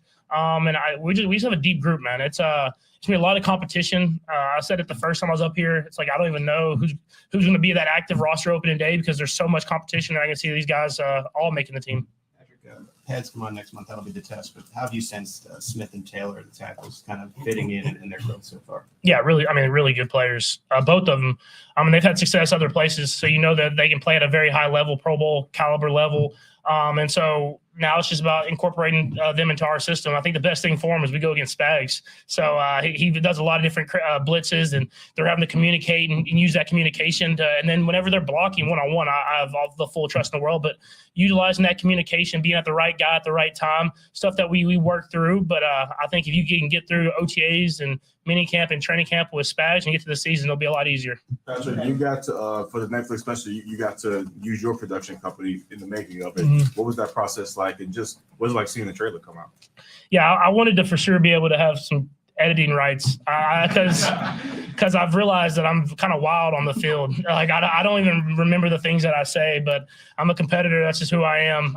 And so it was cool to be able to go through that process. And obviously having Peyton and his company, I have full trust in them. But thanks to the Chiefs and Coach Reed for letting us do it throughout the season. I've watched pretty much all of it. It's gonna be cool for everybody to see, and there's a lot more of the I'm like that stuff in there that I left in there. So I'm gonna try to, but I couldn't leave it all in there because I say a lot of wild stuff out there. Have you been involved in the match for a second straight year? I think my golf game is just so good. No, it's it did so well last time with Josh and with Tom and with Aaron that they asked me if I wanted to do it again. I was like, sure. They asked if I wanted to put Trav in there, and I was like, well, why not? I mean, it's going to be a lot of fun. Steph's obviously a really good golfer, Clay, and they've had a great run with the Warriors with Clay, and so it'll be cool to have two different sports go up against each other. I know them both pretty well, so we can kind of talk some trash and do that type of stuff. And then anytime you combine Vegas and Travis, it's going to be a good time. So I'm sure it'll be some good TV. You plan to work on your game much between now and then? I'm going to try to. 2 kids, 2 years and under. I've been getting able to golf as much as I usually do, but going into the match last time, I was playing bad golf and I played good out there. So I'm just hoping I can have another one like that. So I'll play a little bit here and there. I have a charity golf tournament coming up. But other than that, we'll just get there and roll and see if the lights come on, if I can respond. Travis Scott, like he is Like you had to get them to pitch baseball. Mhm. Pretty good. You get them better on the golf course too. Yeah, I think it's kind of, I think it's scramble or shamble rules, and Travis hits the ball really far. It's just not always straight. So if I can just be consistent and hit most of them straight, I think Trav will give us some shots that will help. And then at the same time, I mean, it's the same thing. Travis, whenever the lights come on, always plays a little bit better, and that's his type of environment, so he'll be comfortable. So I think whenever whenever we get out there, he'll respond, and we'll have a good chance as they do to win that thing. Patrick, when we talked to Matt Nagy, he mentioned just as far as maybe an emphasis on progressing through reads. Mhm. Not that you weren't doing that before, but just trying to improve there. Just wonder if you could go through what the emphasis might be at camp in that area. Yeah, I think I think you see it sometimes whenever we kind of get some lulls in the game where we're not executing at a high level. I think I get stuck on trying to, I believe in myself, so I get stuck on, I can fit it in there, I can make that throw, and instead of just getting through the read the way the play is called, and that's something that I've always worked on. I think you saw it a couple years ago, and I got better at it this next year, but let's continue to get better. You want to be able to get the ball into the right guy's hands at the right time, and the thing about having all these receivers this year is we can trust everybody to make plays happen. So instead of hanging on a guy maybe a little too long and try to force a ball in there, let's get through your progressions, get through these reads. And this offense gives you a lot of tools, and I just want to try to utilize those. And so that's something that I've worked on all throughout OTAs. Hey, Patrick, we've talked about David Girardi before. I know you're a big fan of his. How has he been settling in this new role, and what's his biggest strength? What does he give you in it? Yeah, I mean, I think first off, he came from the defensive side. He was on the defensive side for a while in college, and he's kind of worked his way over to the offense. And so it's kind of cool to see how the defense is thinking. He knows those things. He worked with the DBs, and he did stuff like that. And so I think for me, it's seeing it that way. And then obviously he's been in that quality control position, so I know him really well. He's learned the offense from the ground up.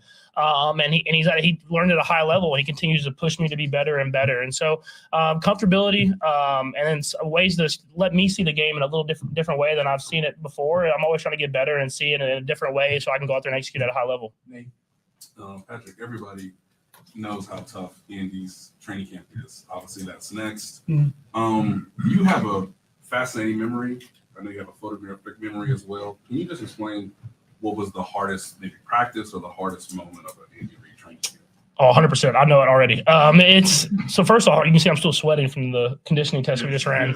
But I think the hardest memory I remember was before I played that Titans preseason game my first year. I went into a group install, and I remember I knew the plays, but I got up there and Coach Reid told Nagy to call the play, but don't tell me the formation. And so he wanted me to be able to rattle off the formation without knowing what it was, and just call a play and let him do the formation. And I remember it just shocked me. I knew him all. It's my mind just went completely blank.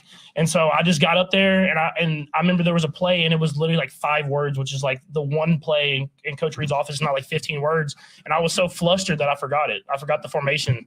And so it's stuff like that. He keeps you on your toes. And I mean, I know it's hard physically for guys to get through, but I don't think people understand the mental side of it. Is you're thinking the entire time, and I think that puts as much stress on you as the physical toll. And so especially at the quarterback position, you have to stay on top of everything, because Coach, you don't never know when Coach Reid kind of throws those curveballs at you. Can you just recap what the setting of that was? Yeah, so it was used to be the 4th preseason game. The younger guys would get to play, the older guys would get the game off. And so I got to start that game. And so it was the last group install, where we were going to run through all the plays and do that different type of stuff. And I knew them all, I studied them all. But I remember I got in there, and Coach Reid said, don't call the formation. So he would call the play, and he wouldn't tell me the formation. He just expected me to know. And so that's Coach Reid for you. So now I know ever since then, I've always known the formations. I've never, if you call a play, I know the formation off the top of my head. So you were younger then, obviously, you've grown so much, but does he do anything during training camp that can challenge you at this point in your career, where he can get you stuff? Yeah, no, 100%. He always asks, he'll ask little questions that you kind of lose track of throughout a long training camp practice. You might be just going through, you're running plays, it's all back to back to back. He'll just ask you, what's the down and distance of that last play? And so you're like, man, we've ran 8 plays in a row. It's 2nd and 7. All right. And you're not even thinking about, you're thinking about the play and getting everybody lined up, stuff like that. Or he'll ask you, how much time was left on the play clock before you snapped it. And so it's just stuff like that. He wants you to make sure you're seeing everything at the whole entire time. And so when you get to the game, it's easy. And so he just keeps you on your toes. And it's little things like that whenever you continue to learn, and I've gotten to a point now where I know the formations, know that different type of stuff. He wants to make sure that you're paying attention to the littlest details on every single play. Darren? Oh, sorry. Go ahead. Sorry, we're just want to play off that conversation. Yeah. So it was good. Just, coach was pointing to the leadership in the locker room, keeping you guys focused through a lot of the celebration, which is great, but you guys had a job to do. What have you been doing on the field and even just talking to the guys about making sure you guys got the job done? Because it's such an important time of year. Yeah, I think I just told the guys out there right now, I mean, like, enjoy this break. We have a short break and we're back in like a couple weeks. And so I just told them enjoy it, but have yourself ready to go. And I told the guys that are going to be at the ceremony tonight, I said, this is it. Like, you're celebrating. This is your last thing. You get your ring. And even though we've been working this entire time, you still have that in the back of your mind, like, oh yeah, we're getting our rings, we're Super Bowl champs. But now it's restarts. And that's how the NFL is. Like, it's time to move on. You're going into training camp next, and you want to repeat. I mean, no one's done it since I think like 2003 and 2004 with the Patriots, and so you know how hard it is to do. And we had a chance a couple years ago, and it didn't go our way. So how can we be better from that and have a chance to go up against this AFC, which is a lot of great quarterbacks and great teams, and repeat? And so we got to start with day one, and that's taking care of ourselves during the break and getting ourselves ready to go for training camp. All right, we're going to go Darren, Karen, Vahe, and Nick. Yeah, I was just going to follow up on that. Know that you're on a play at a high level over these last 5 years. How do you keep the players, and where does the credit go for you all to not get burnt out? Obviously, long season, last 5 seasons, trying to get back, and you talk about trying to repeat it. How do you keep them getting burnt out, when the season comes, especially when you're trying to repeat again? I think it's a mixture of things. I think it's having the right guys in the leadership spots. I mean, we got me, Trav, Chris, Justin Reed. I mean, you got all these guys that want to continue to be better and continue to maximize this team that we have. And I think the coaches, they push us every single day. And I think Brett Veach and that group of guys making personnel decisions, they bring in young talent and guys from other teams that are hungry and want to win their championship. And so I always feel like the old head, because I'm always talking about like, hey, like you got to see like what winning a Super Bowl is all about. But there is a thing you want these other guys to experience it too, because even though it's the same, or the Kansas City Chiefs, a lot of guys haven't won that Super Bowl or got that ring, and you want them to have that same experience. So is that the secret to not just getting to the top, but staying there? You're going in as champions again to training camp.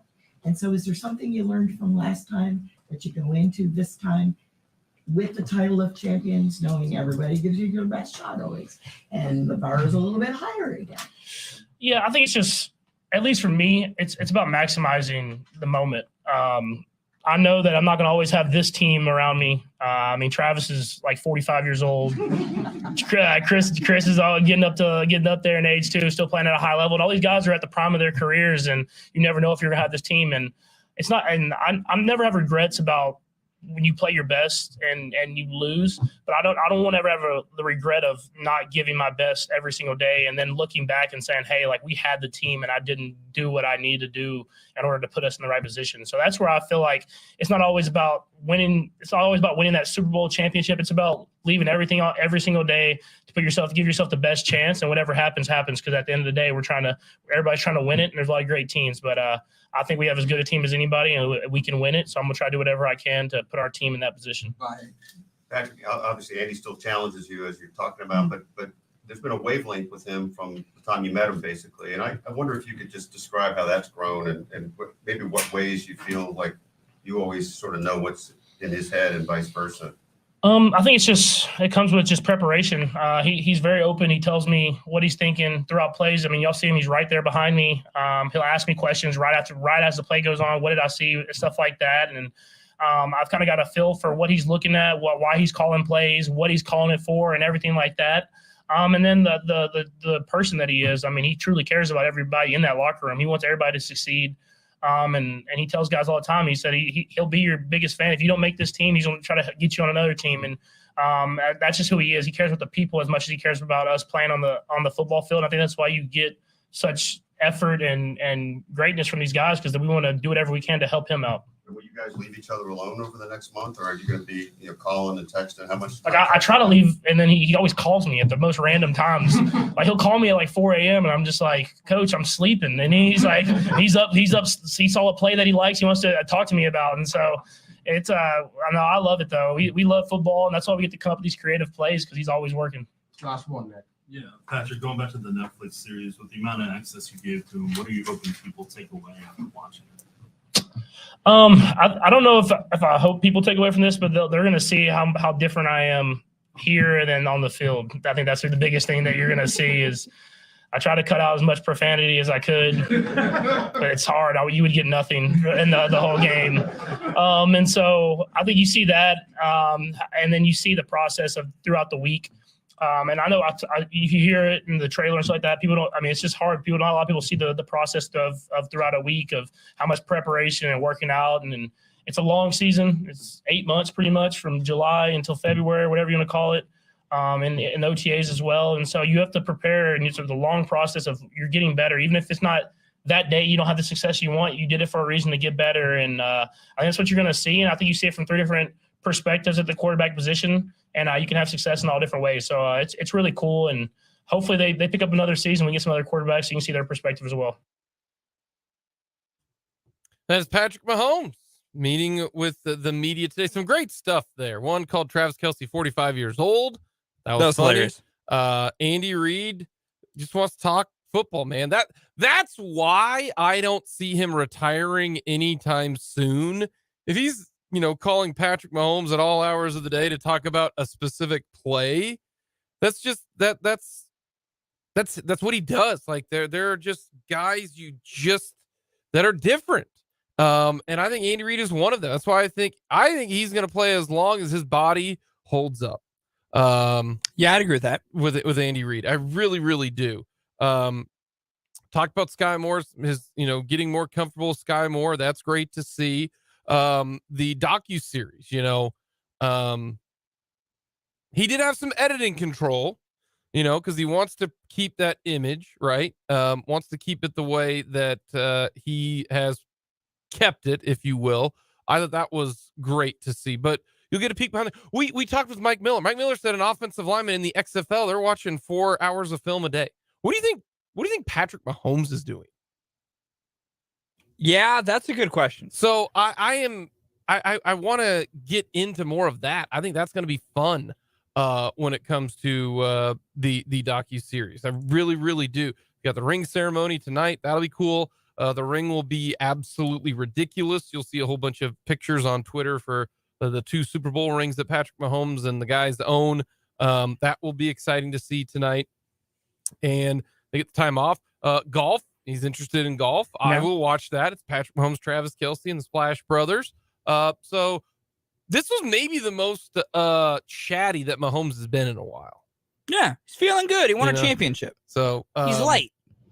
That was fun to hear from Patrick Mahomes. I'm trying to think of something else that he said that really garnered attention. Didn't really bring up Chris Jones at all. Didn't mention that. So I think that's pretty much it. That were the highlights of it. Were most of the no one asked many, contract questions, which the Chiefs are going to take care of Patrick Mahomes, and he's repeatedly said, he's happy with what it is, and they're going to be in constant communication. But that's what QB1 had to say to the media today. Coming up next, start, bench, cut here on Mic'd Up.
All righty, little start, bench, and cut for this week. I'm going to go golf right now. All right. Oh, I'm going to go golf. Okay. To win the U.S. Open, start, bench, cut. Ricky Fowler, who is 7 under today. Good Lord, Ricky. Scotty Scheffler, who is 3 under. Or Brooks Koepka has not teed off yet. Afternoon win. Ricky. So it's Ricky, Mm-hmm. Brooks, Mm-hmm. and Xander? No, Scotty. Scotty.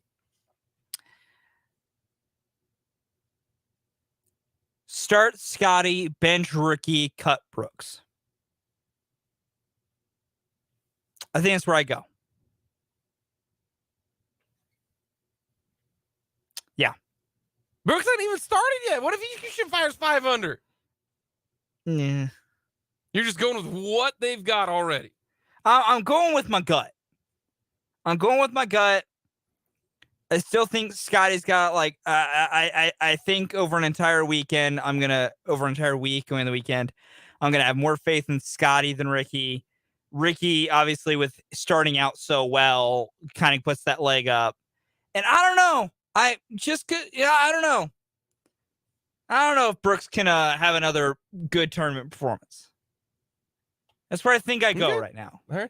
Little update here. Gary Woodland, 2 under par. There you go, G-Dub. G-Dub, a lot of birdies today. He has got 5 birdies, 3 bogeys, 2 under par. Birdied the last 2.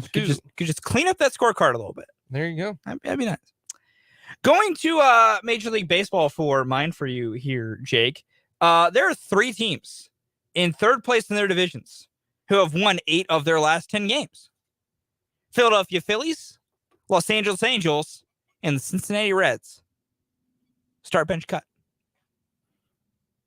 So what am I doing here now? All 3 of these teams won 8 of their last 10. They're all sitting at 3rd place in their division. Okay. Of these 3 teams, essentially what criterion we're looking for here is who do you think is basically we're doing a traditional ranking of best amongst the 3. Mm-hmm. In order of how great are they, even if though they're all 3 relatively the same level of hot. Okay. Who do you think will be the best at the end of the year? Okay. You know, whose hot streak do you believe in the most? Give me the 3. The Phillies, the Angels, the Reds. Start Angels, bench Phillies, cut Reds. Okay. How much of the Reds is impacted by the fact that 3 of those 8 wins in their last 10 are against the team that should not be named? Basically all of it. Okay. Yeah. The Reds didn't get to play a real baseball team for 3 parts of their stretch, whereas the Angels and Phillies did play real baseball teams. That's different. Mm-hmm. That's fair. I think that's fair. I think I'd flip the Phillies and the Angels, but I'd be the same way. The Reds, how young they are, make me always hesitant. I was high on the Phillies for the season started, and I think the Phillies are finding their level. And until the Angels actually do something good, I won't believe in them. Okay. Who will finish 2nd in receiving yards for the Chiefs? Actually, no, I'm going to take that back. Okay. Who's going to finish 3rd? Now, because I just thought of that. Who's going to finish 3rd in receiving yards for the Chiefs? Tony, MVS, Skyy Moore. 3rd? Yeah. Well, if we're going by 3rd, it's start Skyy, bench MVS, cut Tony, because Tony's finishing 2nd. Okay, so that's what I think. Yeah, that's that. We're trying to balance the nuances here. That's how that runs, because that's how it should be. Skyy will probably finish 3rd. That's where I'd go with it. MVS, I have no idea what it's going to be this year. I truly don't. He has a chance to take a lot of a share. He has a chance to do the exact same thing he did last year. I truly don't know. Okay. Unsurprisingly for me, we're sticking baseball because this is fun for me. Because I'm talking about good baseball, not bad baseball. Your MLB home run leaders across the American and National League. Oh, geez. Pete Alonso, Shohei Ohtani, Jorge Soler. 22 for Alonso, 21 for Ohtani, 20 for Soler. Start, bench, cut. Who finishes the year as the home run leader? separated by 2 from first and third right now. It is a tight race. Okay, we got Ohtani, Alonso, and Soler. But shout out to Jorge Soler, 20 home runs with Miami this year. and we're just going league-wide. League-wide, just who hits the most dingers when we're all said and done. I will add, just because I like to give you context, Pete Alonso is hurt at the moment. Oh, start Ohtani, bench Alonso, and cut Soler. Man, no love for Jorge. No. They playing for Miami? Yeah. Hitting 258, 20 home runs, 40 RBI. Yeah, Shohei right now is... Shohei's being Shohei. Yeah. He's being the greatest baseball player on the planet. Just casually doing everything great because he's awesome. Mm-hmm. And if you want to go see the team that shall not be named, they're in town this weekend. You won't get to watch Shohei pitch. You will get to watch him hit. I know he pitched. No, he Pitches pitches today. Pitches tonight against the Rangers. Man, that sucks. Fun fact, slightly tangential here, but fun fact. The Angels are considering going back to a 6-man rotation to lessen Shohei's workload. Because his ERA's gone up a little bit because he's, has to do so much work. Little update here. Gary just bogeyed a hole 16. So Gary! He's back to 1 under par. Gare. Just got to clean up that scorecard a little bit. Yeah. So I just got to clean up the scorecard a little bit.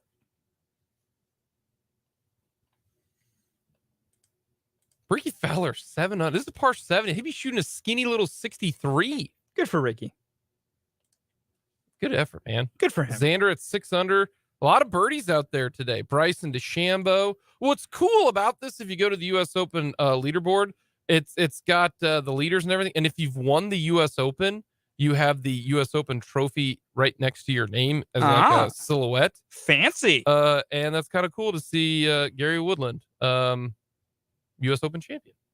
That's pretty slick. That's pretty cool. Agreed. I'd say so. It's very neat.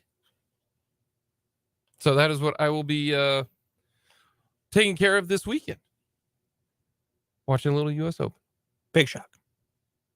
This is a fun one, though. And it's going to be in prime time because it's out on the left coast. Yeah. That's what was so cool about Gary winning it. It was, at 6, 7 o'clock at night that you were able to watch it. That was the best part about it. It ends at 5 o'clock, but it's 7 o'clock our time. So this should be pretty cool. It really, really should. We'll get a final timeout. We'll finish things up with some news of the day involving the Kansas City Chiefs here on Mic'd Up.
Coming up tomorrow, we're going to talk with Ken Swanson of the KC Sports Network. Get his thoughts for the Kansas City Chiefs heading into the final month of no activity at all.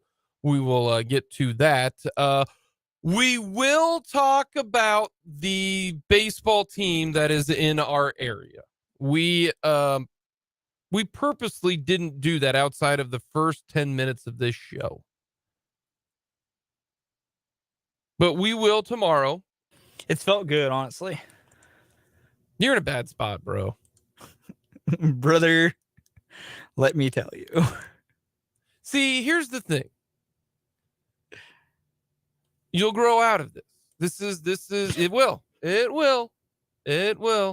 You will realize you shouldn't invest as much into something when the thing you're investing in doesn't really care. It's fun that you think that. Speaking of which, speaking of baseball, Rob Manfred just doesn't give a know what about the Oakland A's. There are things I want to say about Rob Manfred that I can't say on the air. Well, I'll give a little breakdown of what's going on right now. I'm so sick of this man. Vegas approved the moving of the A's to Vegas. Yeah, Vegas they said, approved okay. the funding budget. It's going to the Senate committee where it's supposed to be. It's already passed the Senate committee. Well, it's going to one committee before the governor's desk, but they're pretty much they passed the biggest hurdle in a 13-8 vote. I've seen a lot of Oakland broadcasters, kind of with some tears because of, I won't be able to take my son to A's games anymore. And I did that growing up and that type of thing. And so Rob Manfred spoke today about this and opened his stupid mouth. Rob Manfred basically just said, sucks to suck. I mean, that he's showing zero compassion. And according to at least the city of city of Oakland, that he's just telling bold-faced lies, saying that, well, they didn't get together and they couldn't agree on a stadium, and so it has to be community involvement as well, which it's not the community involvement as well. Here's the quote. I hear from him. I feel sorry for the fans in Oakland. I do not like this outcome. I understand why they feel the way they do. I think the real question is, what is it Oakland was prepared to do? There is no Oakland offer, okay? They never got to a point where they had a plan to build a stadium at any site. It's just not John Fisher. The community has to provide support. At some point, you come to the realization it's just not going to happen. Which is funny because it is a bold-faced lie, because Correct. the city of Oakland did come together and discussed an offer. Mm-hmm. The A's in Oakland, John Fisher and his cronies, said that in Oakland, they wanted a multi-billion-dollar, 55-acre project. Yeah. But there was no ever real offer put out there or plan. And what shows you how much of a lie that was, and Fisher trying to overreach to see if he could just get Oakland to be, Fisher wanted to ask for the moon and the stars in the galaxy, and then when Oakland didn't give it, he could go somewhere else and go, well, I tried. He's totally cool in Vegas just getting 9 acres of already leased up land. Like, Manfred is peddling John Fisher's lies. Oh, yeah. Like, Manfred is complicit in the lies that John Fisher and Dave Cavall, the GM of the Athletics, are telling. Well, what's the job of the commissioner? Oh, it's to make his owners happy. There you go. Which is, it's just, and then this, he said two other things that have just enraged me. He was asked about the reverse boycott the A's held the other night, which was awesome. 27,000 fans showed up. They chanted "sell the team" so loud that Hogan Harris thought his pitch-com broke. Yeah. He couldn't hear it. And it was Rob Manfred that said this today. He said, quote, I mean, it was great. It's great to see what is this year almost an average Major League Baseball crowd in the facility for one night. That's a great thing. That man just said so much shade to the Oakland A's with that, which is also kind of a lie. Like, there's plenty of other places that aren't doing that. But moreover, then he said this, which just shows how much of an idiot that Rob Manfred is and how much of just a crony and just a servant of his owners that he is. He was asked about studies that say stadiums do not generate significant local economic growth. And there's multiple that say stadiums do not generate the growth everyone says they do. He said, quote, I love academics. They're great. Take the areas where baseball stadiums have been built. Look at what was around Truist Park before that was built. Academics can say whatever they want. Rob Manfred today has not only continued peddling the lies that John Fisher is saying, easily the worst owner in baseball, a horrible human being, and a guy who does not deserve any bit of money that he has. He not only insulted an entire fan base, who is probably the most caring fan base in baseball. Oakland fans get the worst rap because they're not showing up because their owner drove them away. Like, you give them an ounce of reason to show up. Those fans set a record for most fans to attend a wild card game back in 2019. Well, 50,000 plus. Fisher's doing the Rachel Phelps. Yeah, he's doing the Major League. Yeah. And that's what's happening. And then at that point, Manfred proceeds to literally insult fans to their face. Which, like, dude, could you hate your own sport and your own fans more? And then he finishes it with the cherry on top of the crap sundae with, oh, by the way, academics, you all don't know what you're talking about. I think billion-dollar projects are good because my billionaire owners like them. Not going to trust the people that are neutral in the subject and just collect the data and go, I looked at all these numbers. This is just what the numbers tell me. No, we should listen to the guy whose entire interests are in the hands of his billion-dollar buddies. I hate Rob Manfred. I think he's the worst commissioner that's ever stewarded a major league sports organization. And the thing is, that's a tight race because there's been some bad ones. You said it there. To me, you can't truly be a steward of the game and also look out for the owners.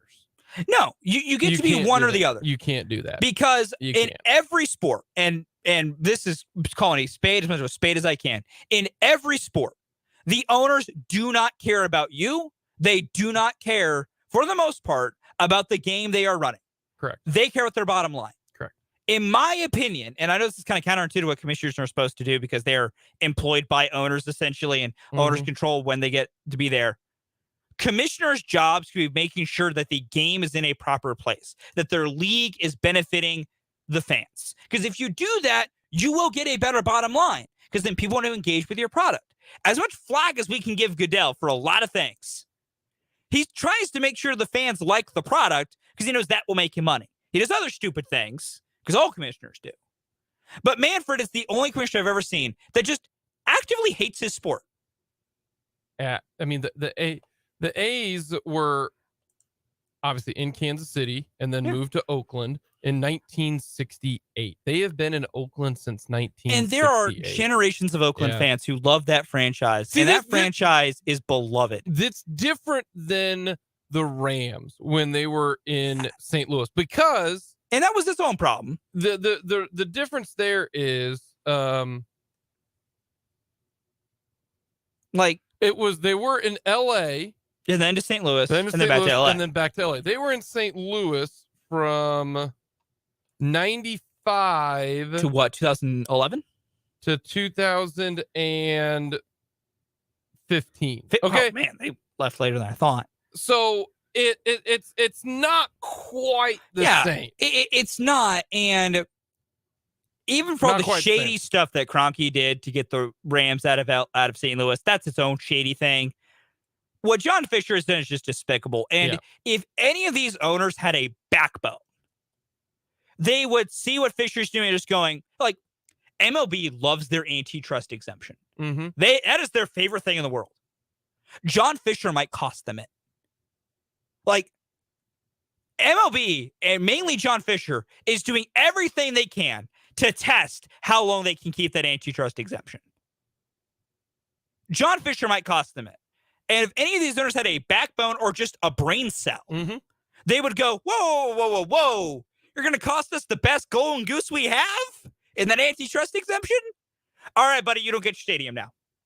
You have screwed this up so royally that we're going to lose the greatest thing we've ever had. Yeah, and the thing is, they won't.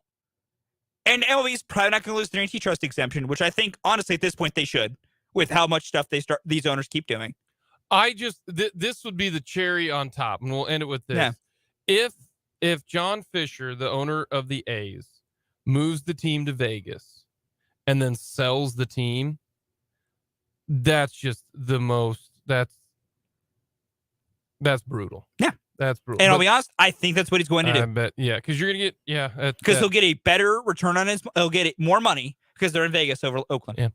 That's what he wants. Yeah, I feel bad for the A's. I really do. Coming up next, we'll wrap things up with the mic drop.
Fulton, what do you got? Man, I hate Rob Manfred. Oh, I really hate Rob Manfred. Like, I love baseball too much to ever like have any positive feelings towards that man. We throw the word hate around pretty easily in today's society. I loathe Manfred's existence, and the day he no longer runs baseball, I think there should be there should be a parade thrown. Because as bad as the next commissioner could be, can't be as bad as Manfred.